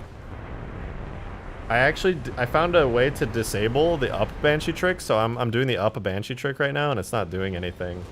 So you can still do the side flips if you want, but it doesn't do the glitchy other flip. Any plans to further modify the Citadel building? Nope, not really. I'm pretty happy with it. It's got like the hallway section inside there, and I think but I'm gonna add more structures. So the Citadel I'm happy with, but like I'm gonna put some beam towers, like one over there somewhere. Or maybe like 2 beam towers on that side of the map, and then like some crashed pelicans, and call it a day. Can I speed up the animations of those Banshee tricks? I don't think so.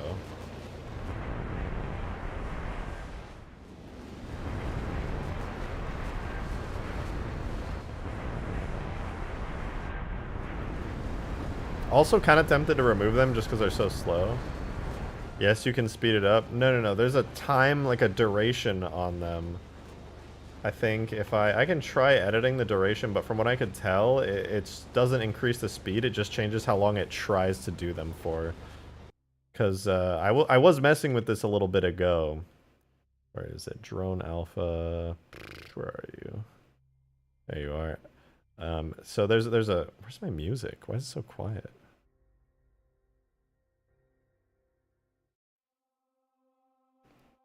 Hold on, let me go. Let's get a good song like this. So when I was messing with, the way that I disabled the upwards trick is by going into here. So loop trick duration, that's the one where you go backwards. I set it really low. And this is how often you're allowed to do tricks. So the roll trick duration is 1.8 seconds. If I make it 1 second here and I try to do a trick, it's probably going to crash my game, because if the trick duration is too short, you crash for some reason. But we can try. Yeah, it'll do that. I'll just kind of give it a shot. So it's kind of a sweet spot. We're at 1.8, the default. It was working good.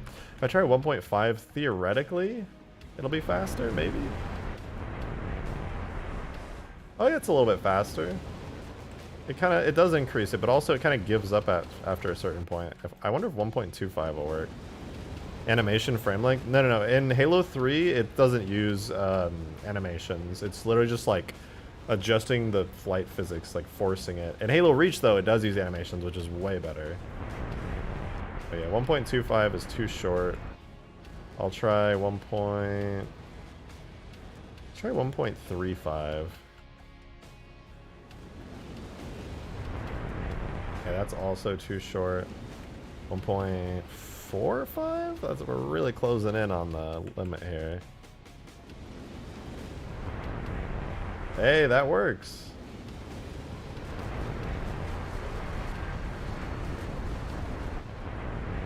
Oh, not quite. I might have to make it 1.5. That seemed to have worked. No, 1.5 even is just not enough. It seems like the Bungie default value of 1.8 was like the sweet spot for this thing. This is 1.6. Okay, 1.6 worked there. Yeah, okay, I'm just gonna go back to 1.8. Screw it.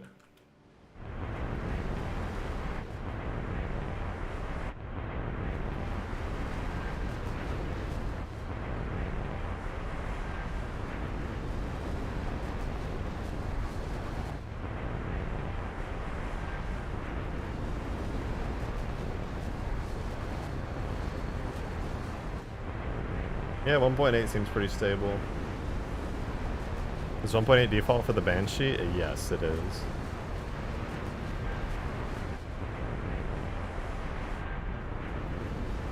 Now that's like a Top Gun Maverick maneuver right there. Ooh, just flip around real quick.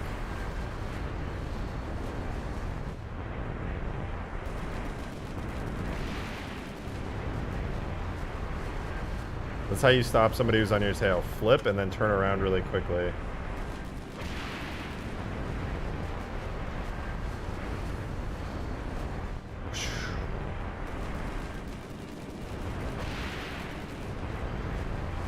What does that even look like? I'm so curious. Here's it from third person. Okay, wait, I fucked that up. Hold on.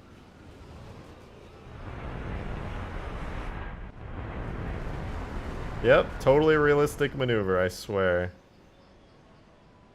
New here. How did you create the custom map geometry? I just made it in Blender. I sculpted it out over time and then textured it after it got to a good point.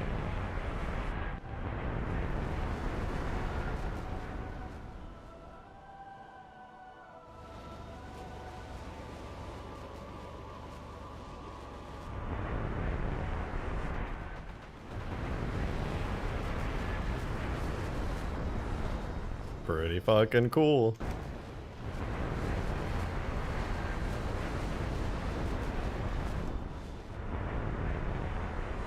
Whoops. Dropping out of the sky.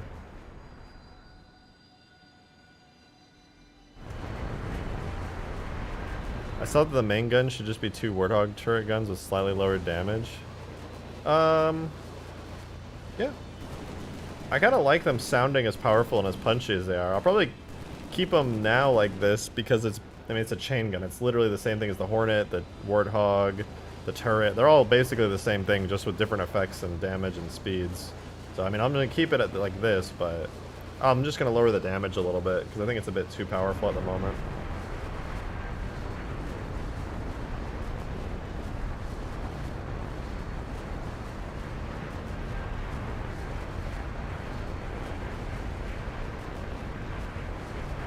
By the way, I know a ton of people are super pissed that I only stream at 1080 or 720p and I have a low bit rate where my streams are blurry. I am moving in the next week, and when I do, I am finally making all the necessary changes and upgrades that are required for me to stream in 1080p at a good bit rate, so look forward to it. It's gonna be pretty sweet. Hey, Chris Smalls, thank you so much for that €8 super chat. Much appreciated. And that's your first super chat. Thank you so much. Very kind of you. Amazing work. Thank you. If you make a campaign, what ideas have you tossed around? It would be cool if there was a horror mission where you play as the Flood. So one of my favorite mod types from Halo Custom Edition was Flood campaigns. I think they're really cool. You literally just play in first person as the Flood, tear up a bunch of Marines and ODSTs, and it is really, really fun. As far as custom campaigns that I've thought about, the campaign idea that I have had the most interest in making, I haven't talked about it too much, but basically, for any of you guys who have played Arma 2 or 3, in Arma 2 or 3, the map is very, very large and flat. Usually an island. Not all of the maps are, but most of them are just really large, relatively flat islands. And I want to make a terrain geometry like that, so that the campaign is basically going to be like that. You spawn in, much like Arma, you're at like kind of an air base, right? Instead of like helicopters and stuff, you'll have Pelicans and Hornets and whatnot. And then you'll have like a small brief cutscene to take you in. Maybe you land in a Pelican, you're briefed on the mission. And then it's kind of like a pseudo open world where you are basically like, here's a general objective, head over there. And on your way there, you'll hit triggers, which will say like, here's a side mission you can complete. Here's a Covenant base, etc., etc. And I already prototyped this, sort of, on another map. In fact, I could probably load it up really quickly. What is it? I think I called it Arc War. I think it's Arc War. Yeah, this should be it. But basically, I'll show you this prototype that I made a while ago. But essentially, what happens is, I wrote these scripts and stuff, and I can confirm it works, where you hit different load triggers, and there's a hard limit, I should mention, in Halo 3, where you can have about 30-ish AI on screen before your game just like starts freaking out and the AI gets stupid and can't think anymore and objects start disappearing. So to get around that, I came up with a system where you fly into a certain area and the game triggers and says, okay, you're in this area. That means I'm going to unload every other area and I'm going to load those AI. And then you leave that area and it says, okay, you have entered a new area, unload all AI and now load this AI. But it all happens at a distance where you never really notice it happening. So it feels like the island is constantly populated with AI. And then you might think to yourself like, oh, well, that's a problem though, because what if you leave an area and you come back and all the AI respawn? You can easily script that to be fixed. In fact, on the map I'm loading right now, I already scripted that. So basically, this map script remembers how many AI are left after you kill them. I'll run game scripts. Here, apologies. I scripted music into the map, so it's kind of loud. But I'll show you. This is also the map I made where you can pick up stuff in your Pelican, but that's whatever. So you'll notice at the bottom... Oh, you can't see it because Road to Reach is in the way, but I'll call out when it happens. So you fly around, and you'll see over here, I'll let you know when it happens. So if I stop moving, there are no AI here at all. Nothing's going on here. It's totally empty. And then I fly close to this area, I enter the zone, and then boom, a bunch of AI spawn in. Like a bunch of them. And then that's great. Now I can have a big encounter. But if I fly away from this zone, it says I've left Camp 1 and all the AI now have despawned. Although, except for the Banshees, they're a special case because they can chase you around the entire map. So they can kind of do whatever. This was the video that made you start modding Halo again? Good, I'm glad. You made some amazing stuff, so I'm very glad you got back into Halo modding. But yeah, look, I spawn back in here. The AI load back in. And boom. So yeah, that's the concept. And I have another camp over here. I think it spawns a Scarab or something. Yeah, there we go. So now those AI over there have despawned. These AI have respawned, or have spawned, I suppose, for the first time. And yeah, basically, as I go throughout these two camps, they're really close together, so it's kind of jarring. You can see them spawn and despawn. But if they were placed intelligently and I had like some barriers that could block the in-betweens of these two, then you would never really know.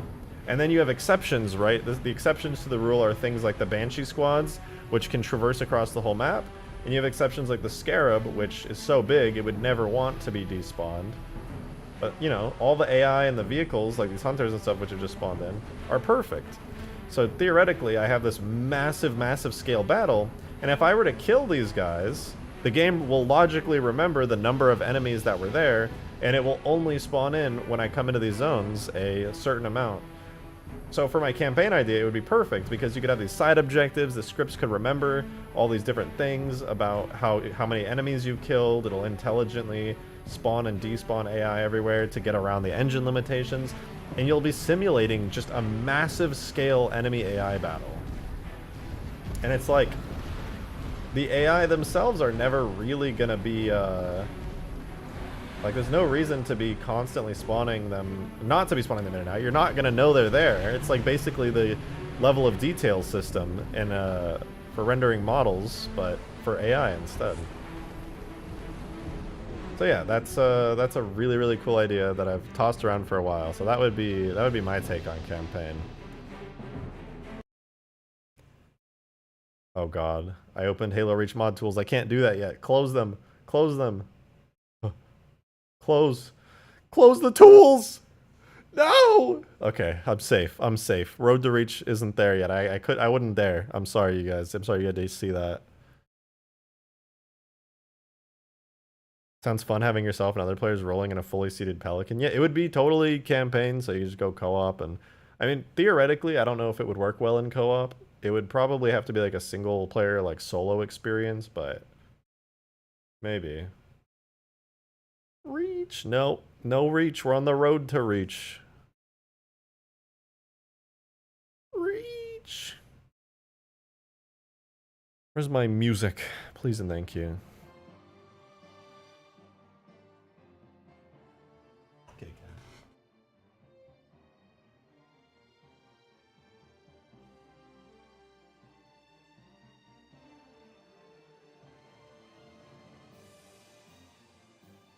The one sad enforcer versus the entire Covenant, I know.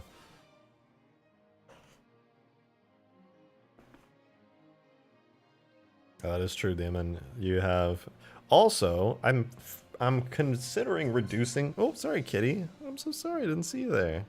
I'm considering reducing the road to Reach down to just like 1,000 because I kind of want to get to Reach soon, but I will do that if and when I finish Hugegrass soon. So that way I have an excuse to keep modding Halo 3 for a while. Big brain. Not gonna lie, I still like your kit bashed Scarab better than the canonical stuff. I do like that kit bashed Scarab, I will say. I can't complain. I like the work I did on it. I think it looks neat. Alright. This is pretty cool. Pretty freaking cool. Okay. What else can I work on right now? The Longsword, I suppose I can work on. I think that'll be a good time. I did some work on this last stream, like a day or two ago. I forget.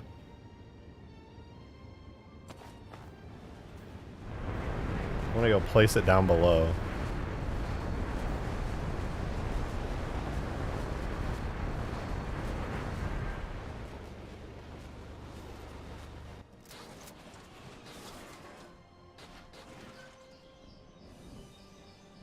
So I can damage this thing pretty good right now. I need to add some effects to it.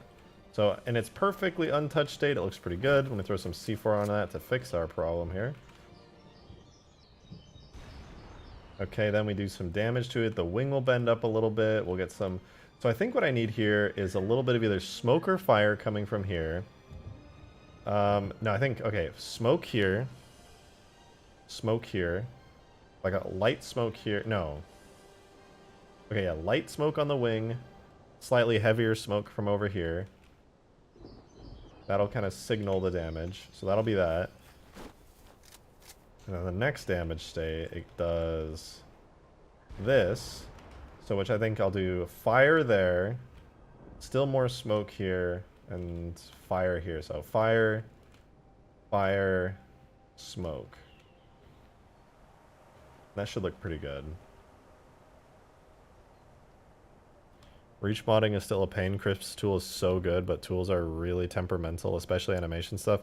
I could believe it. Green was telling me about how You have to rig up like the rigs very specifically to have like these unique bones in them, or else they don't work at all. And you have like weirdness with overlays. I think Green's figured it out now relatively well.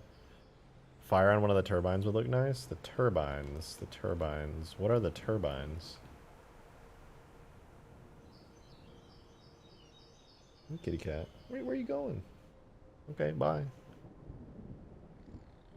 Yeah, there's gonna be fire here. Smoke here. Fire here. Maybe fire and smoke here? Yeah, anyway, that's what I'll do. So I think I gotta go add those markers now. He means engines. Ah. I wonder if the view screen inside should be turned off when you're not flying it. I think I could do that. I kind of like the idea of it being on though, because you would never see the screen being on unless you were like a passenger in here, which there will be passengers in here. I'll put like a co-pilot seat, plus I'll have like a seat back here. Maybe like a seat here? I don't know, where would be the best permanent seats to put? Because you can walk around in this thing while it's flying, but if it does like a harsh maneuver, you are getting sent tossing around in here.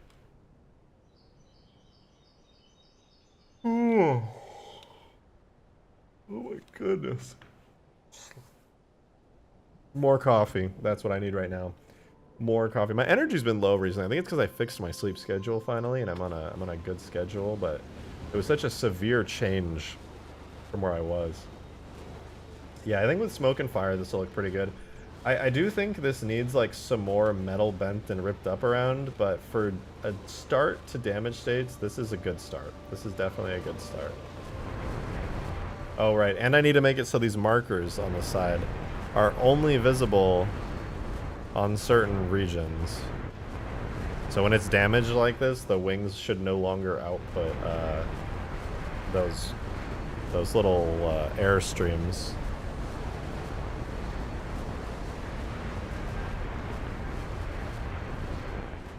But yeah, these are decent model damage states. They get the point across. Halo coffee mod regains health. I should honestly mod in like a coffee weapon where you can just instantly sends you launching forward at like high speeds. Yeah, you can kind of tell this longsword's banged up. A little bit of fire, a little bit of smoke will really sell it. So yeah, I'll do that. All right, that's what we'll do when I get back. But for now, we get to watch the longsword be damaged and exist in a damaged state. Wait a minute, that must be why they call it damaged states. Oh my god, genius. It's all clicking together now. It's because the vehicle is in a damaged state. Holy shit. That's so genius. Bungie, god, those guys are so smart, man. I'm making coffee, I'll be right back.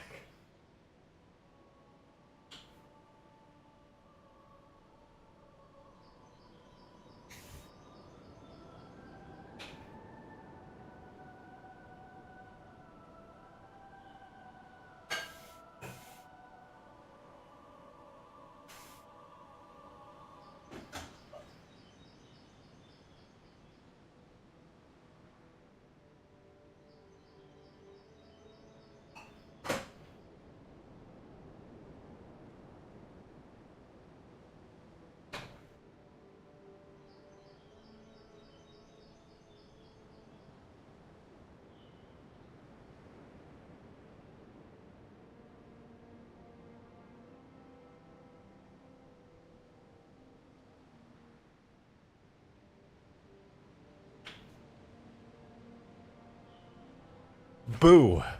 Bet you didn't see that one coming. Really spooked you there, huh? Oh my god, I'm running into a wall.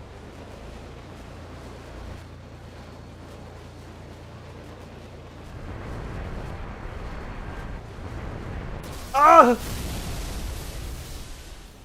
Who did that? How'd that happen?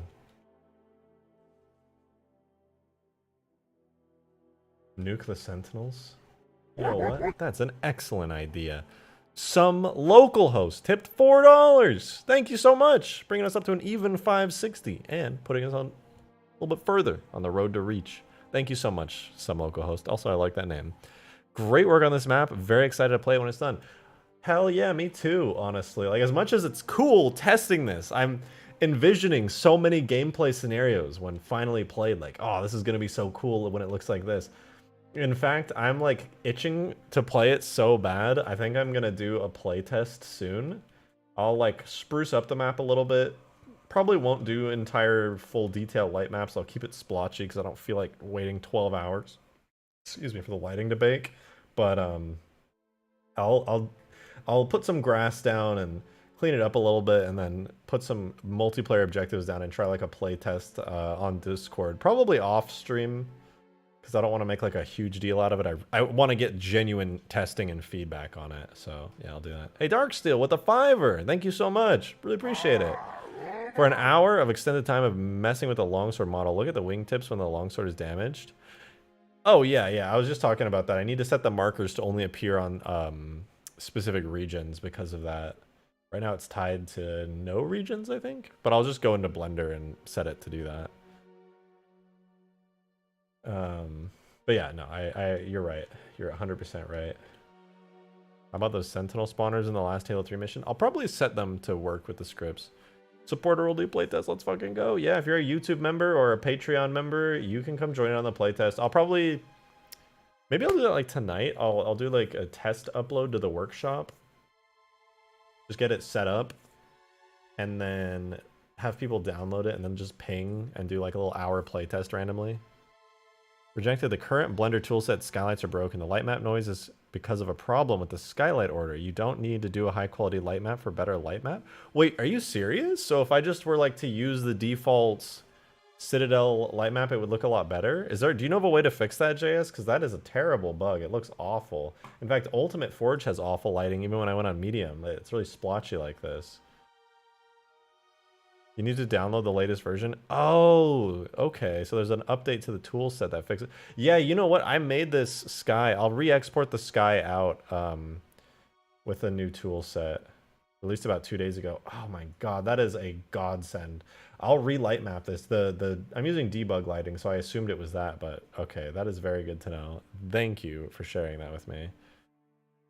Wow, okay, that's huge. I hate the splotchiness of the lighting. It's just dreadful. I'm really happy to hear that. I'll re-export out the skylight and bake.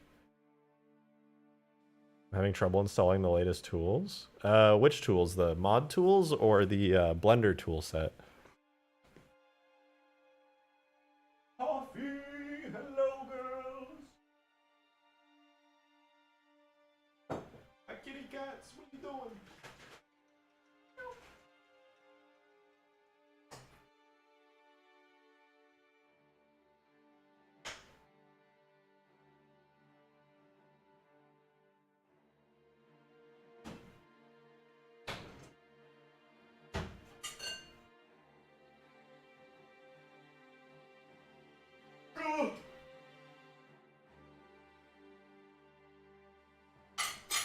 Yes! Yes!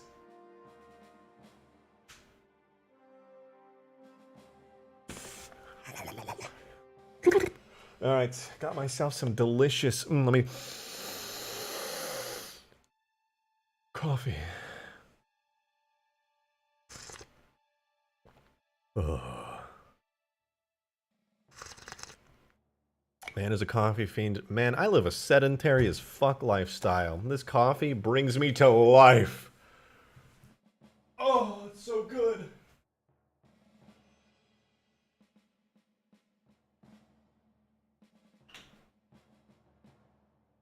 Listen, when I move and I have way more space to do shit, I'll be working out way more. But for now, coffee is the only thing that brings me joy. Rejected just came back, and what happened to Hugegrass? I put the Citadel on Hugegrass, and also there are Sentinels. Check it out. Ow. Bitch.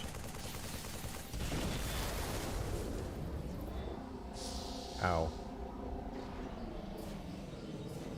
Let me in, let me in. I'm in, baby.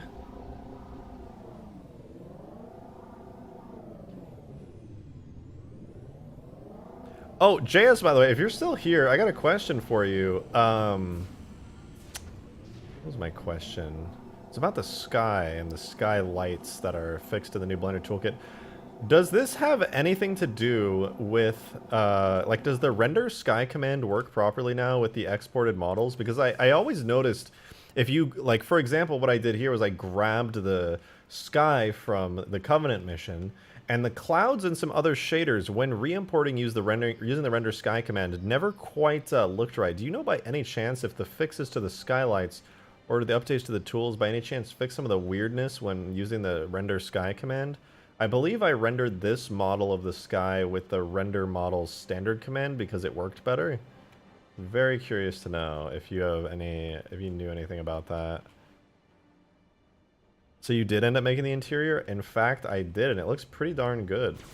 Hey, back up, buddy. Back the fuck up. Yeah, I only brought in the hallway section. I cut off the extra bits because I felt like it was kind of unnecessary. So the interior now is the whole hallway section, but it just stops at this door here. There's nothing past the door. I think I just blocked it with like a little, like, nothing. Yeah, there's literally nothing in there. It's just kind of stops.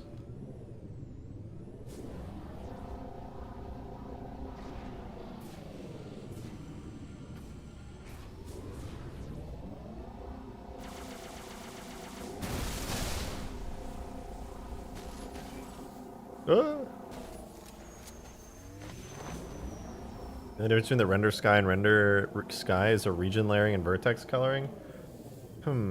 Interesting. Interesting. I don't know. Maybe it's something I've done wrong. I'm not sure.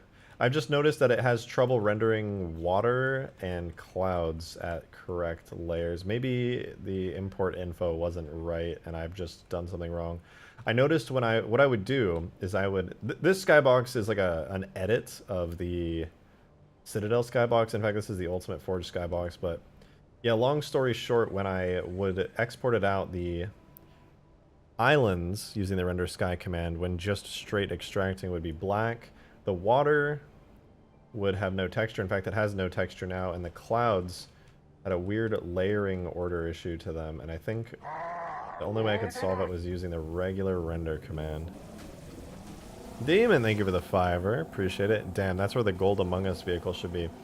Yeah, render instead.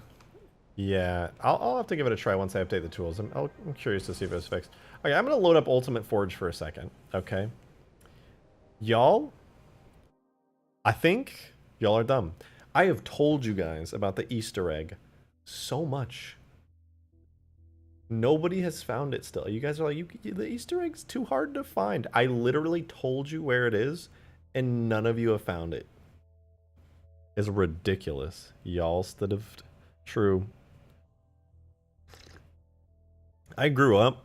I spent like 2 years, I think, growing up in Dallas. So I had y'all in my lexicon for a time, and then I moved back here to Austin a little over a year ago, and oh man, it slipped right back in like nothing. I started talking to people while shopping and stuff, and then just hanging out with friends who've lived here for a while, and dude, I was good. I was a Californian, and now it's rough too because I get influenced by the people around me. I've always had it where my southern drawl will like slip out a little bit when I get drunk and stuff, but now it's like extra bad. It's extra bad. I hate when people say y'all. Y'all better get that opinion out of here. Home slice. Yeah.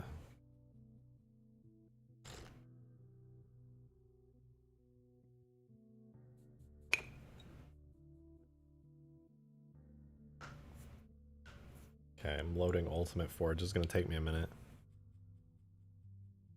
Yeah, true, Dark. People need to, instead of saying y'all, they gotta go, yes, yes, yes.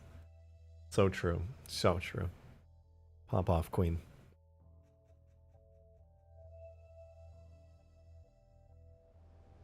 Okay. Oh. Hey, I made the water look a little better, but it's also kind of scuffed now. I need to fix that. Whatever. Oh yeah. Alright. I have said this before. The Easter egg on Ultimate Forge is wet. And I also said it's in a really obvious spot. Very obvious, okay? It's not hidden in the middle of water somewhere. Let me just double check really quickly that it still exists. Yep, it still exists. Where is an obvious spot in the water? It's not hard. You won't have to search for it. It's in an obvious spot. What's an obvious spot you don't have to search for? No, it's in the water. Behind the waterfall. Bitch, what waterfall? There's no waterfall on this map. What do you mean? No, the answer... I'm just going to reveal it, alright? It's been so... Found it? Did you really? Can you post it in supporter chat?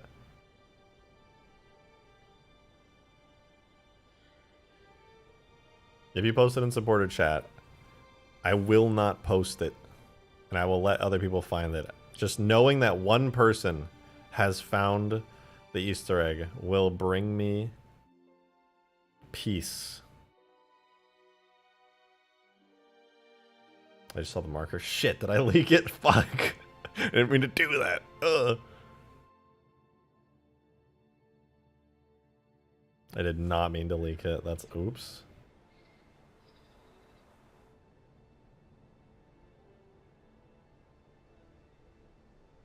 You didn't see anything. Yeah, you guys didn't see nothing. Shut up. No, you just... Fuck! There is... You saw nothing.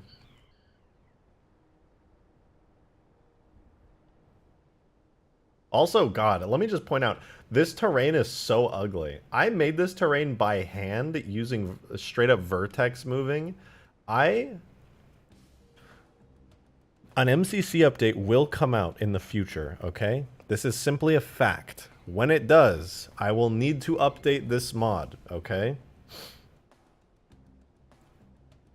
I'm gonna redo this terrain because it is butt ugly, dude. This terrain is hideous. This part I kinda like. This part is horrible. This part, slightly less horrible. This part, actually useless. And ugly. Look at, what the fuck is that? Like, don't get me wrong. Hugegrass is not that great. Alright, it's pretty simple. But it's already leagues better than this shit. This I made like so long ago now. I made it so long ago. Alright, let me see. Did somebody in... Ray, are you in supporter chat? Did you post it?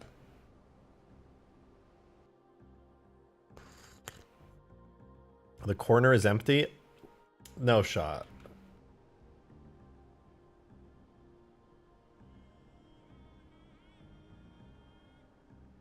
Wait.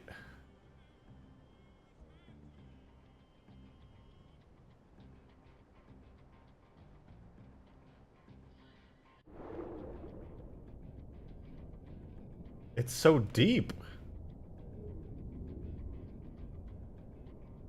Why is it? No. Oh no. When I updated my tags, it didn't carry over. No. Alright, we're never speaking of this again.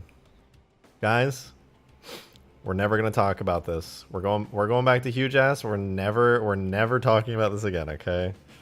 Shut up, guys, shut up. I don't want to hear it, okay?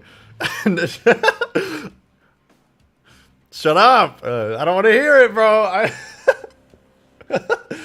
Fuck! God damn it! Fuck!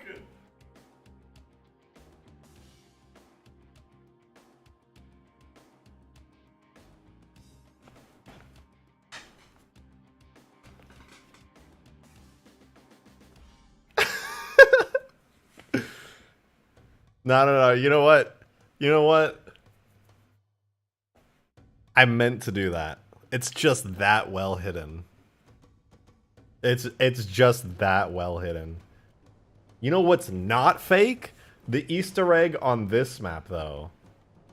The Easter egg on this map is real and true, and it's also way cooler because it's interactive. But I will not be telling you about it. Hey, yo! Demon of Song with that big purple 50 bomb. 10 fivers. Thank you very much, Demon. I appreciate that, and I appreciate you. Y'all were mad that nobody could find an empty tag.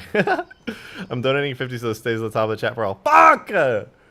Don't do that. Don't do that. Don't do that. Fuck. That is the rudest super chat of my life. God damn it.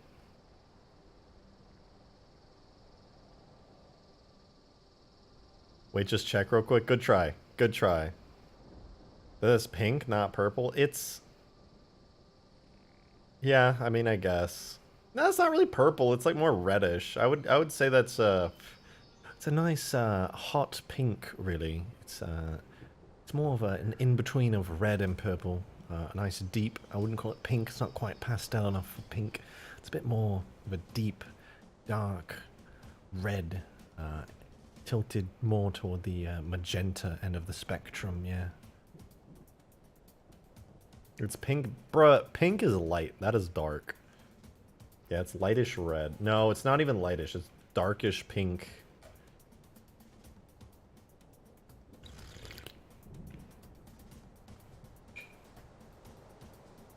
It's lightish red. It's not! Xerxes, thank you for the $5. I appreciate it. The real Easter egg were the friends we made along the way. Yeah, if you a bitch. I don't need friends. I need coffee and mods.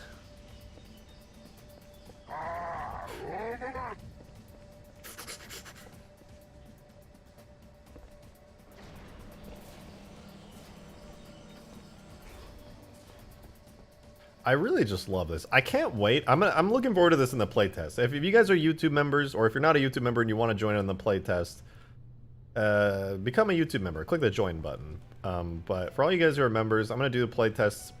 Shit, I might even do it like tomorrow. I don't know. I really want to do it on this map because I want to see how well it plays.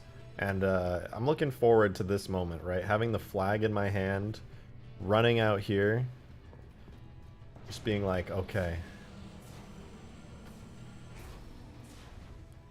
The HDR tones down. I can finally see. Head outside. Maybe some Sentinels are down there if they haven't spawned. English accent is pretty good. Thank you. I appreciate it.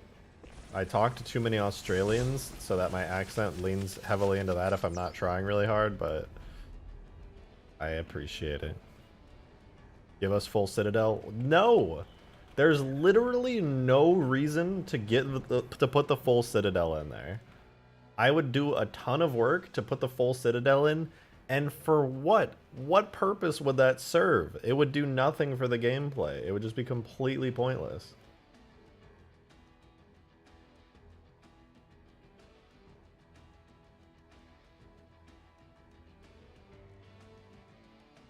Add Halo Reach Courtyard map, all of it. Yeah, of course. It would be cool. See, that's the problem. It's a cool idea, but then, like, that's it. It serves no purpose in gameplay. Forge creations? Nobody's gonna forge in there. Nobody's loading up Hugegrass and forging in the fucking random hallway going through here, like the giant ring room. Though admittedly it does go pretty far out there. There's no reason.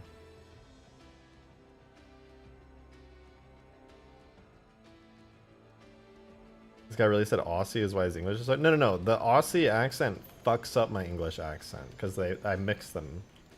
So I'll try to do an English accent like, oh, hello, it's so good to see you. And then eventually I'll be like, oi, go down to Mackey's, get me a fucking Big Mac. And then people are just like, oh, Jesus, man, this guy can't do accents for shit. Should add crates to the corridor for government. That's a good idea, actually. I should put some, like, Forerunner crates in here. I like that. That's a good one.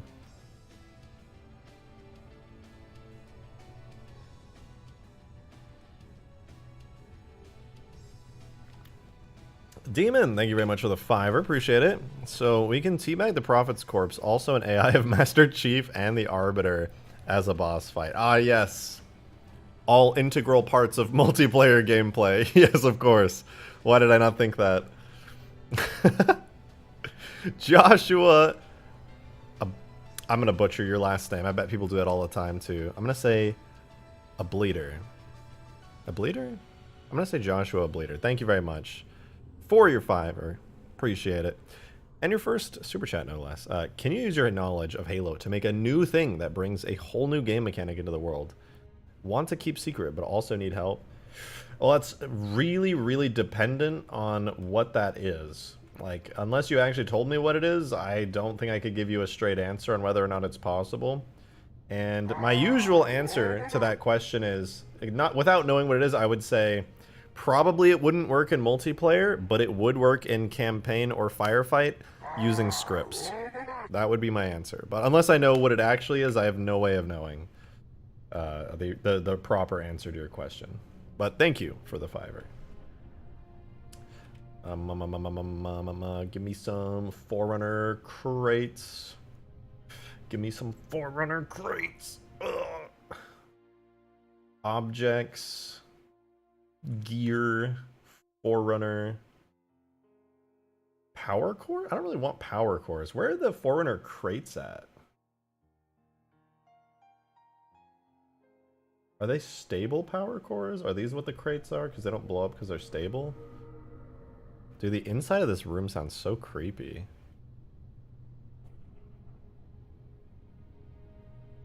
Oh, these are the Forerunner power cores. Okay. No, I don't want these.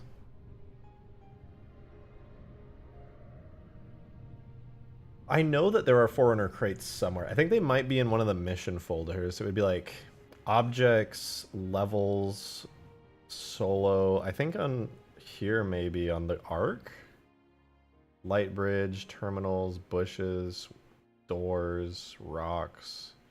Okay, no, maybe not. Maybe on the Covenant? Where are they? Genuinely? Oh, wait, it might be on that DLC map. Fortress. No, not Fortress. What's it called?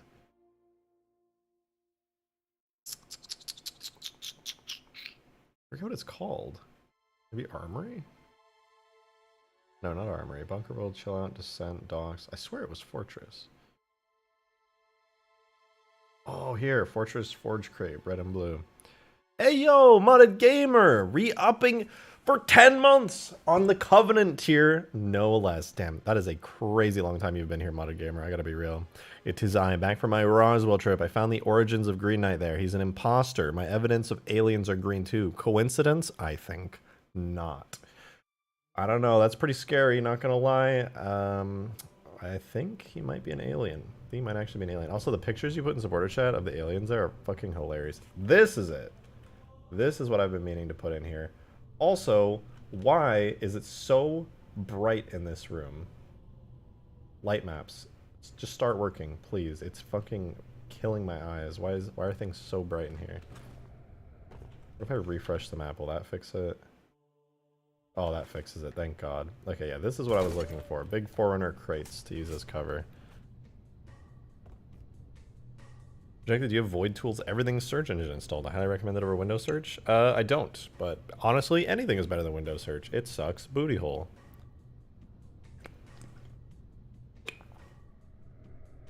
Hugegrass has devolved into this. Devolved? What do you mean? This is so cool. Hugegrass still exists. All the fun gameplay aspects of two giant bases exist. There's just this is if you want to have a cool point of interest. There's a big Forerunner structure on the side of the map now. It adds depth.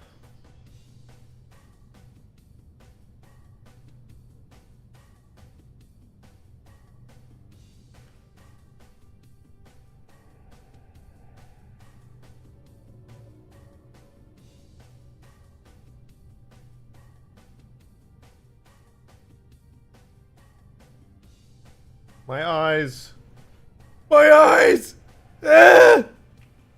Ah! Oh, it's better now. Hey, another re-up somehow. I have no idea how you did. Oh, it's brains. What the hell? Re-upped for 10 months on Covenant as well. God damn. 10 months. Should do a game night play test with this and Mombasa Bridge. Ah, I'd actually love it. Overpass, but yeah, it's technically called Mombasa Bridge in the files. But I agree, that would be fun as fuck.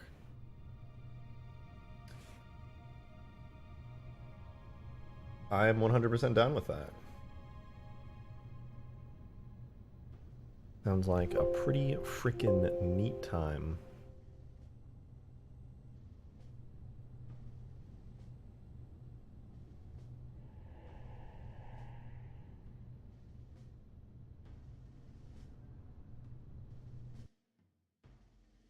Unbalanced bridge. Hey, it's perfectly balanced. You just suck at the video game.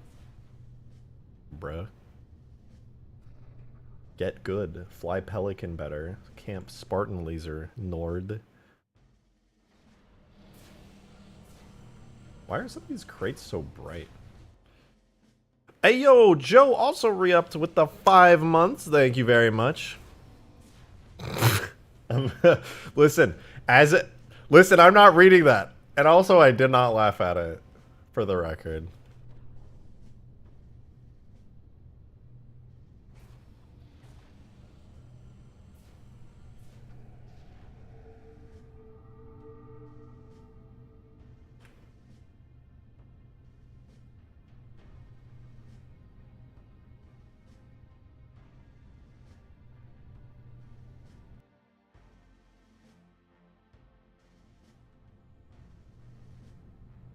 Ooh, these look good.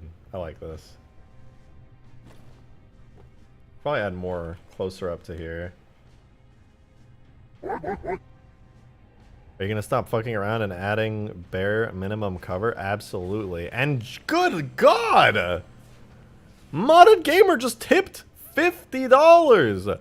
Major push on the road to reach. Thank you so much, Modded Gamer. What the fuck? You're actually insane. God damn. Thank you. What the hell? That's crazy of you. Thank you so, so much. Damn. I really, really appreciate that. It was a lot of fun at Roswell. Some of the aliens definitely were high. They were high as fuck. The pictures, they're just like, ah. I know it, especially the ones outside of McDonald's. Yeah, I mean, to be fair, most people who go into McDonald's are high as fuck, so it makes sense. But anyway, take my money, gladly. Thank you very much. I have enough to give an epic gamer such as yourself. I dip my hat to you, good sir. Pog. A big pog. I put some pogs in the chat for that. Thank you very much. Appreciate the fuck out of you.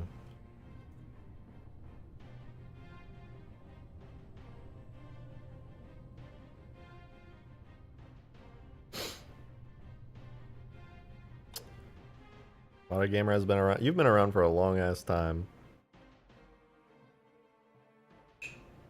And so I'm glad that you've stuck around for as long as you have.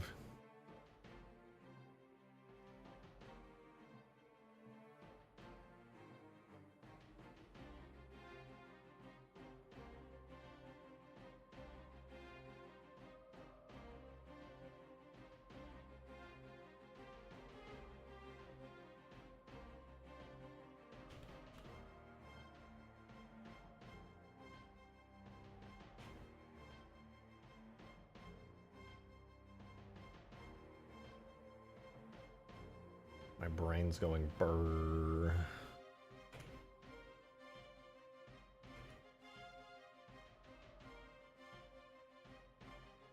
Almost a year at this point? I know. Wait till you hit the actual full year badge. Nobody has hit it yet, but you're close.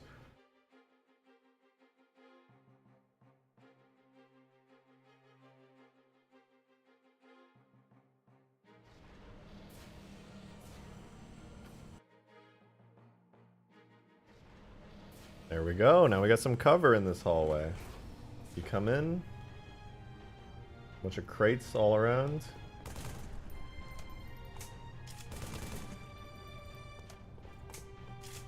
Flag will be like right here in the center of this glass area. In fact, I could place it down right now. Gonna put Sentinels inside? No, I'll just put them outside. I had another account I watched you on the Arcbound days. Really? Joe's calling me out. What'd he say? Petted the guns for the Condor would be a fucking battering ram. It's not even good as a battering ram, I think. I'm pretty sure it doesn't even do collision damage. Listen, I'll get to the Condor one day. Surely. You could possibly make a mini remake of the Halo 2 map Elongation in here. Elongation, which map was that again? feel like I played that so many times. I just forget off the top of my head. Elongation. Oh, of course! Elongation was the one with the conveyor belts. Yeah, I loved Elongation. Rejected lied, his name is Shirley. Hey, don't tell people that. They'll catch on. They'll know. They'll know. They'll trace me back. Okay, here's a capture the flag spawn point. I kind of hate that anything that stood on the glass is like hyper bright. Here's a capture the flag spawn point. And then... Wait, actually that's all I need. But then it needs to be a neutral spawn point. So I gotta go to the team. Ignore. It's on CTF. Neutral team. Boom! Saved. I guess I should probably put the other game mode stuff down while I'm here. What else? Is that the... Do I only have capture the flag stuff on the map? I gotta fix that. Hold on. Objects, I think it's under Objects, Multi, Assault, Assault Bomb, Spawn Point. Where's the goal... Oh, I guess goal points would be, like, in each other's bases for the... For neutral assault bomb. So here's the assault bomb spawn point. Boom. Neat. Demon with the fiber. Thank you so much. I'll let you decide what I play right now. Either Graveyard Keeper, Pokemon Infinite Fusions, or Black Ops 2 Zombies Die Rise. Well, you've been playing a shit ton of Black Ops 2 Zombies recently, so I'm going to have to go with... Graveyard Keeper. Good luck, soldier. Neutral flag, bomb, king, territories, king of the hill. I know, you know what's gonna be cool is you can have territories like inside this hallway. You can also have territories outside, like down below the bridge, for example. You could have them like over here by like this rock or something. Shit, you could put territories on these bases down below. Like right here would be an interesting territory where like you could put it inside one of these structures down here. Be cool. Demon! Oh, not Demon. Who was that? I swear I just heard something. Oh, wait, there was. It was from Modded Gamer. Why isn't it appearing in the feed? Must be bugged or something. Well, at least I can see it. Thank you very much, Modded Gamer, for a $5 tip. Appreciate it. I've been subbed to your channel for a long time. Didn't start watching the streams till April of last year. It was right before you moved to Austin. But is there a way to tell how long I've been subbed to the channel? It'd be cool to find out. Probably. Probably could. Also, I think I started streaming before I started streaming like... It was definitely over a year ago. I think it was in... You started watching in April of last year. I started... So... Right before I moved to Austin was... December and January of last year. Or like, yeah, it was like, I moved in February of last year. And I started streaming a couple months before that. Ah, God, coffee. Oh, it makes me so happy. But I can probably check. It would probably take me a minute though, because I gotta go go to YouTube. Go to my creators. I've never really checked how long people have been subscribed. I've checked how long you've been a member for, and I know I can do that. That's pretty straightforward. Maybe I can search my subscribers. Let me do this on the side. I'll check.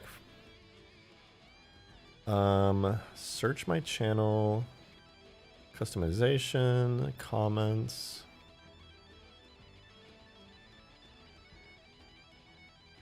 Definitely don't want to leak my YouTube page.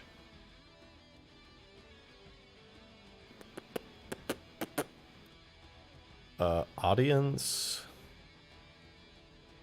Subscribers. Damn, my subscribers went up so much with that video. My Mint Blitz is the other guy that most of you guys watch.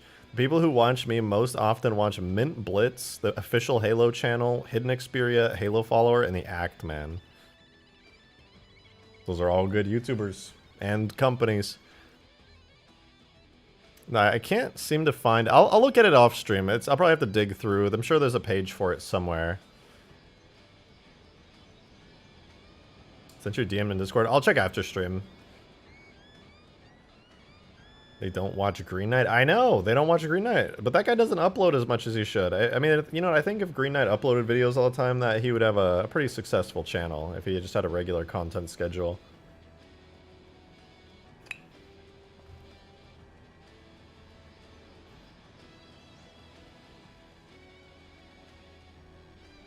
Look at that little fucker. Fine. Green Knight doesn't upload content? I know!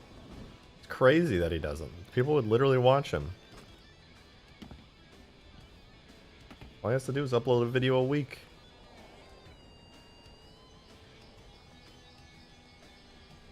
I've watched every Green Knight video, all 5 of them, based.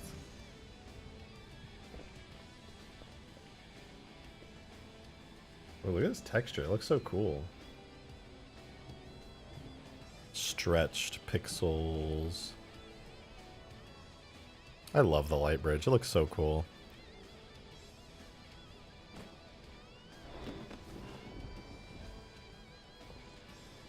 I kind of want to see what it looks like to go through here. Oh! Oh my god. Forgot that the collision doesn't go away and I accidentally pressed E on it. Alright, I'm going in. Let's see what it looks like with all the crates in here now. Get a little feel, get a vibe check.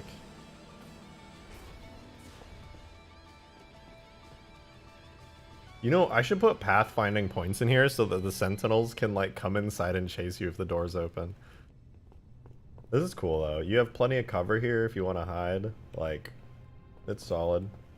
Someone's shooting at you, you can, like, throw some nades at them. Like, take cover, let your shields recharge, get naded. It's good. You come over here, grab the flag, and you just... You good. Would you consider yourself successful? Not really. I do okay for myself, but I wouldn't say I'm successful. I would like to be successful. I want to upload lots more videos and then be successful. I'd like to have a content that I can produce more easily so that I can upload more content and thus become successful. Generally, I only make enough money with my current way I'm doing YouTube right now to survive, right? But I've been doing better. I've been uploading videos and streaming more regularly, and that has been making me better off. So you know what? I will be successful when I have disposable income and can pay for everything I need to. So that's when I'll consider myself successful. So I would say right now, no.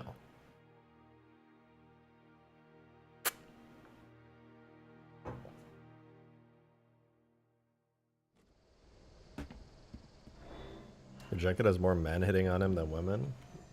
Hey, I'll take it. Anytime I get hit on by a gay guy, I am so flattered. I'm like, damn, you think I look good? Shit.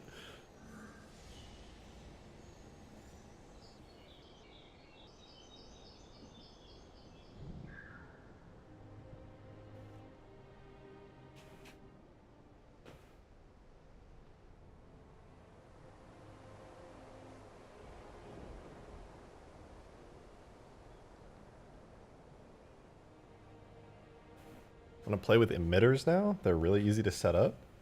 Oh, you mean the Sentinel emitters?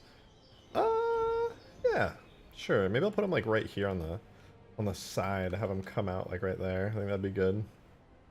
Oh, you know what I just really want to do? I don't want to do it on stream because it's terrible, but I want to do what JS said: download the new tools, re-export my skybox into here, and then rebake the lighting so it doesn't have the splotchiness. Because, like, yeah, it's gonna look still kind of bad because it's on low quality draft lighting, but like, damn, it would look so much better if it was fixed. Ugh. So that beam emitters idea I was saying last time, we getting some of them up? Yes, in fact, I almost did it before stream, but I decided I wasn't quite sure how long the light baking would take, and I actually had to do it twice because I wanted the lights to be baked before stream. So I didn't actually add them, but I was debating which beam emitters I wanted to pull from. So I don't know if I'll do it tomorrow because tonight's Saturday and I'm gonna go do drunken shenanigans with friends tonight. But probably either tomorrow or the next day, depending on if I'm hungover or not. I will. Wait, 100% better. Low is better than super with extended gathering with a new toolset. You're joking. Seriously? Oh, that is fucking fantastic. Wait, what is extended gathering? I haven't seen that as like a something. Where is that located at? Extended gathering. Is that just something new with the tools?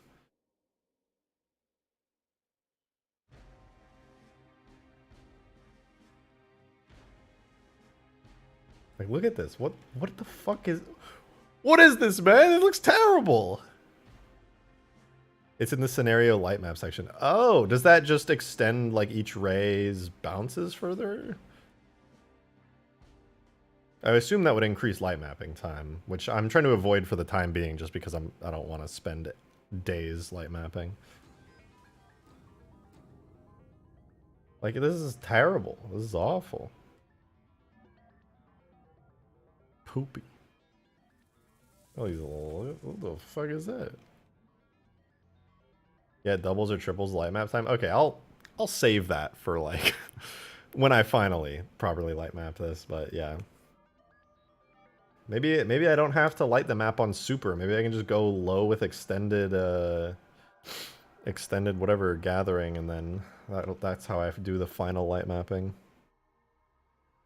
All right, I'm muting you. You are too noisy. Bye. Bye.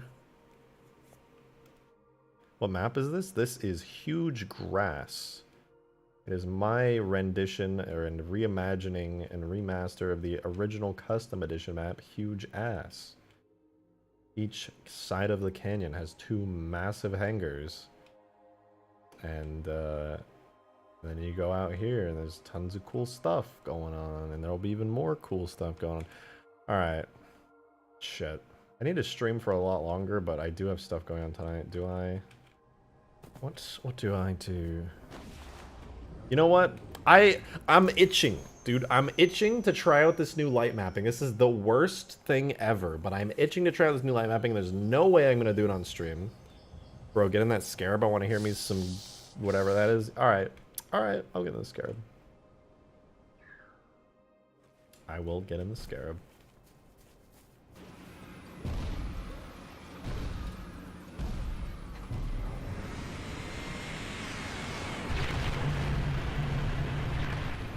Oh, such a good sound.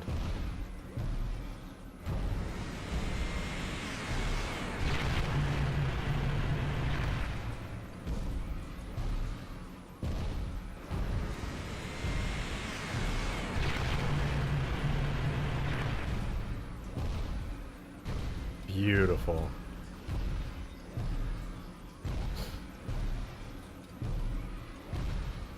Are pieces of the Halo 3 Covenant... Wait, are pieces of Halo 3 the Covenant good? I'm not sure, Luis, what that last part of your sentence was.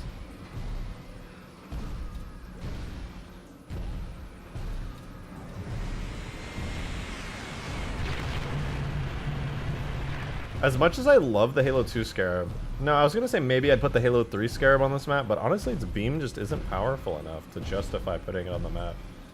I think the Halo 2 Scarab has a fast enough and powerful enough beam to like justify actually having it on the map.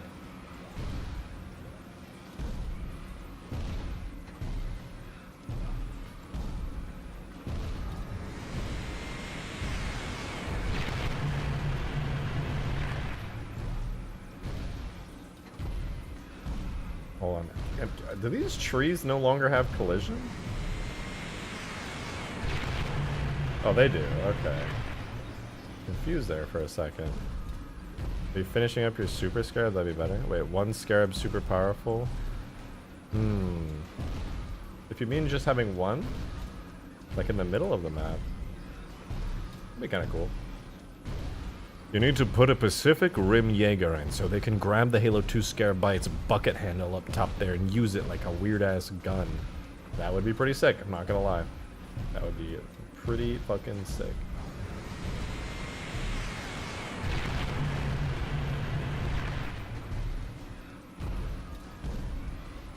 Hey, where are those Sentinels at? I'm coming for those Sentinels, man. I know they're over there. I can see the Enforcer just barely in the center of my reticle. It's a little blob on the screen. I know there's an Enforcer over there. I'm creeping over there. I'm coming. You better watch out. I am very slowly walking at you, but it is an aggressive walk. Be on guard.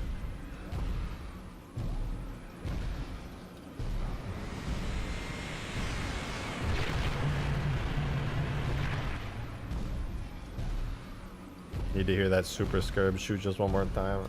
I got you. Drivable Enforcer? It is drivable.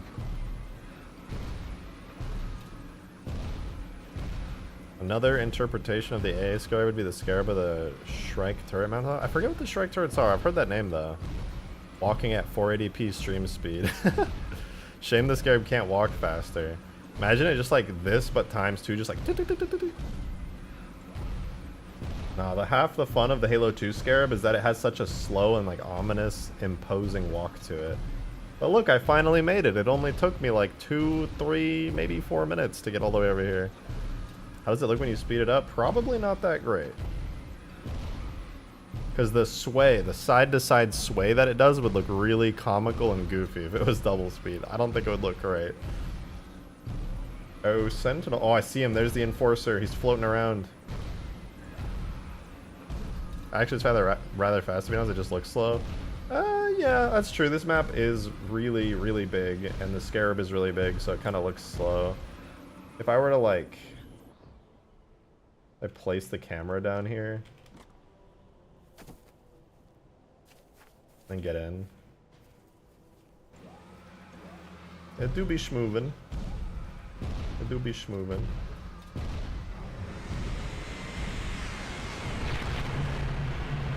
It's going places.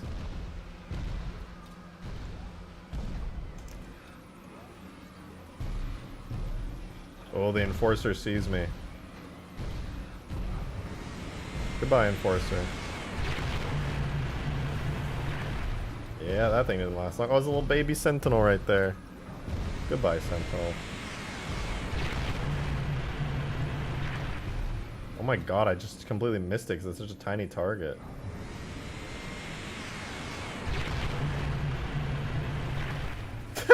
Never mind. It's kind of hard to miss when the blast is like fucking 10 feet across. Yep, that really sent him flying.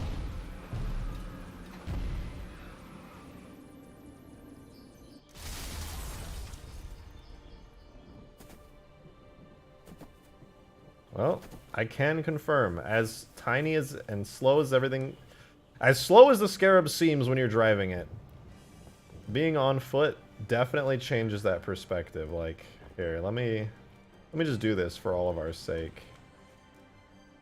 Go down to ground level. Alright. See how long it takes me to walk all the way over to the Scarab.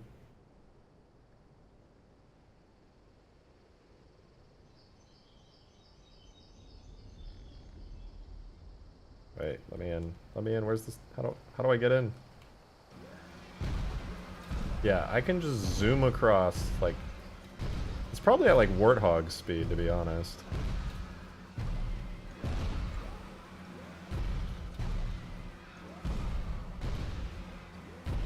That's pretty fast. The Scarab is massive.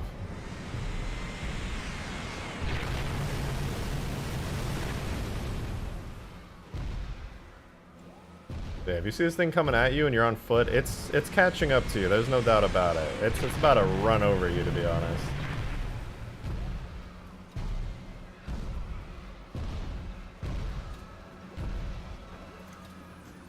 Are you thinking of adding background objects to build some ambience? Background objects? What do you mean by that? If you mean various objects throughout the map other than like trees and rocks, then yeah, crashed pelicans, some beam emitter structures.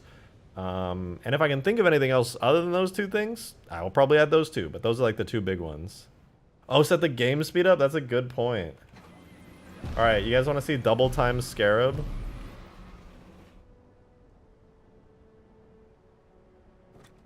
I got you.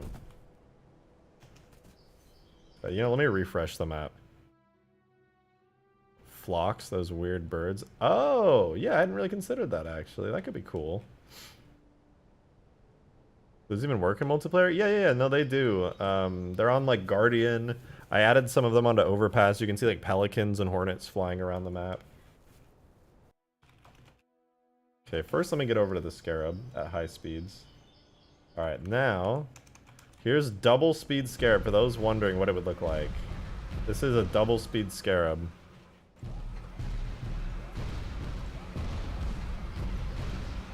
Looks kind of goofy.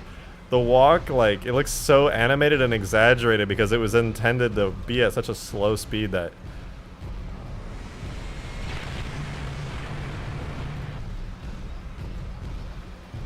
It sucks that the default biped Scarab that can climb anything doesn't work well in multiplayer.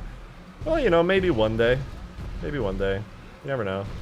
But for now, I'm pretty happy with this.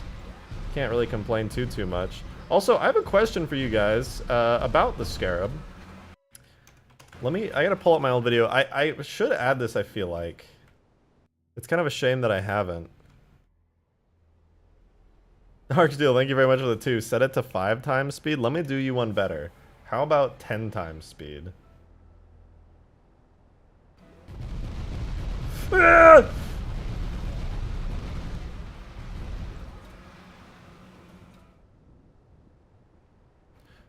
You're just sitting there minding your own business. Somebody's just like, hey, I'm gonna go to the store. Anyone want anything? There's one guy who's always just like, actually, yeah, there's something. Can I, wait a minute.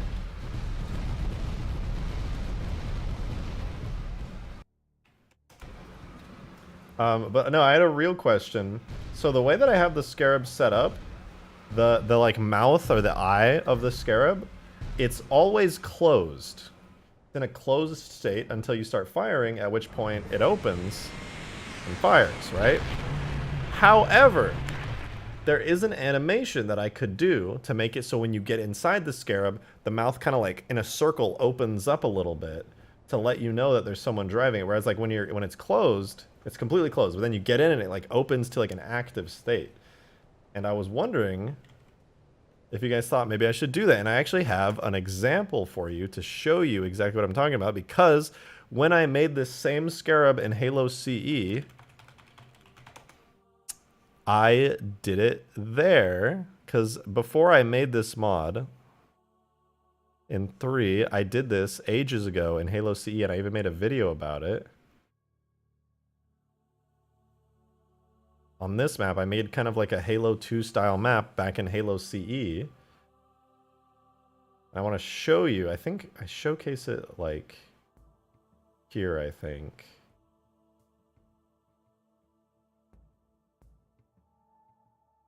Yeah, you can see the mouth is like open a bit like that. Look, I'm in the comments, that's you. This worked surprisingly well in Halo CE, though admittedly I did have to steal some custom edition tags to get it to work right. So there you go, you see that it closes up, but then watch, as I get in it, it does an animation like that. The eye kind of pushes out. Do you guys think that would be cool to have? I mean, you could just toggle the lights. That too.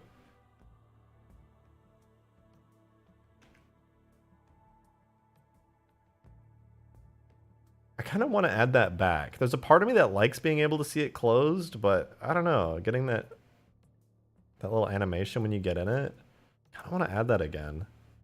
You ever made the Space Banshee from Reach? No, I haven't, but it'd be good on this map. Rule of cool, open the mouth. I feel like it would look cooler and more aggressive with the mouth open, so maybe I will. Maybe I will. I just wish that Giants work. Me too. Me too. Maybe one day.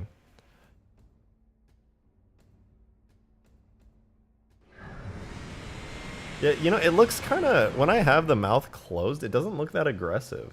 Like, don't get me wrong, it's still a cool scare, but if I had the mouth kind of open, I'd be a little bit more... Like, it's more of an aggressive look to it, you know? I'm thinking maybe I'll do that. That'd be pretty cool. I'll poke at it and try it. I think maybe a more subtle version of that would be cool. Fair point, fair point. It is kind of open a lot. I'll give it a try. I'll have to mess with the animations a bit to make it work because it would open like extra wide when it fires, so I'll probably have to adjust the actual animation for that, but whatever. I'll give it a try. Worst case, it'll just look like this, which is already pretty cool.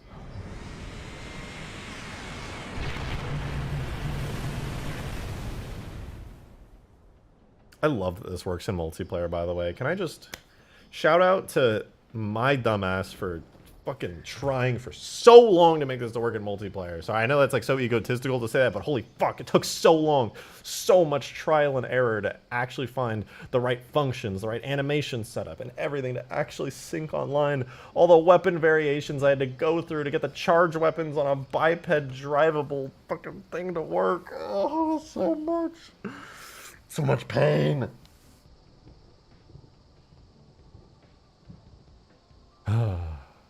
It's fine. It's fine.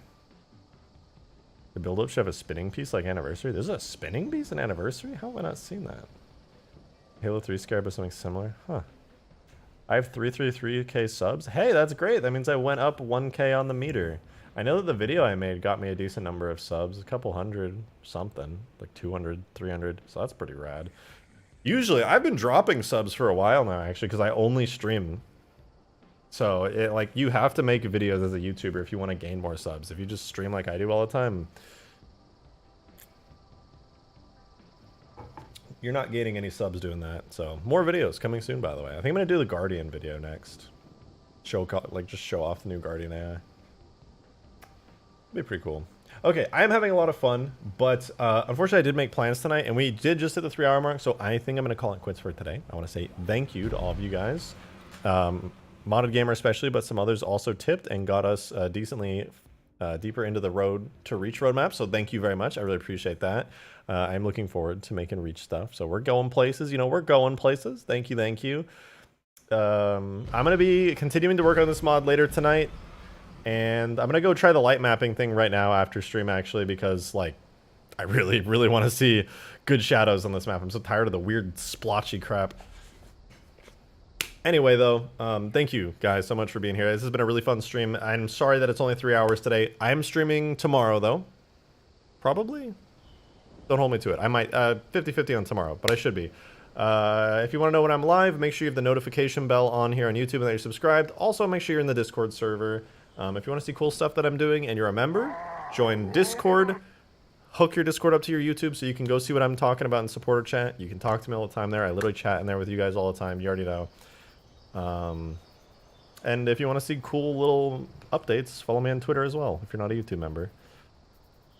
Anyway, game night map test tomorrow for any issues? Depends. I'm going to go hang out with a friend tomorrow night. So I don't know, it'll probably be earlier in the day or like randomly on stream. We'll see though. If I can get this light maps baked, I'll probably do a test stream or maybe do like a quick game night on it tomorrow. We'll see. We'll see. I'll let you guys know ahead of time in supporter chat though, so keep your eyes peeled there. That's when I'll talk about what my plans are. That's where I always talk about what my plans are before stream, or well, usually. Anyway, thank you guys. I hope you enjoyed the stream today. I'll probably be streaming tomorrow, so keep an eye out. I will see you all tomorrow. So, be safe and be there. Don't die to scarabs. That would be bad. Alright, have a good one, y'all. I'll see you tomorrow. Mwah.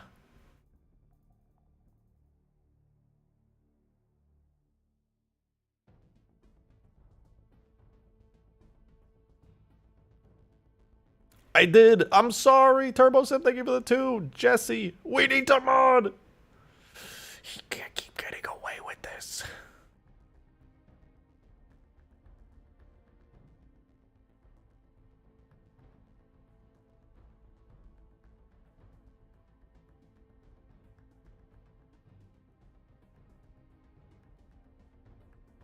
And I love you.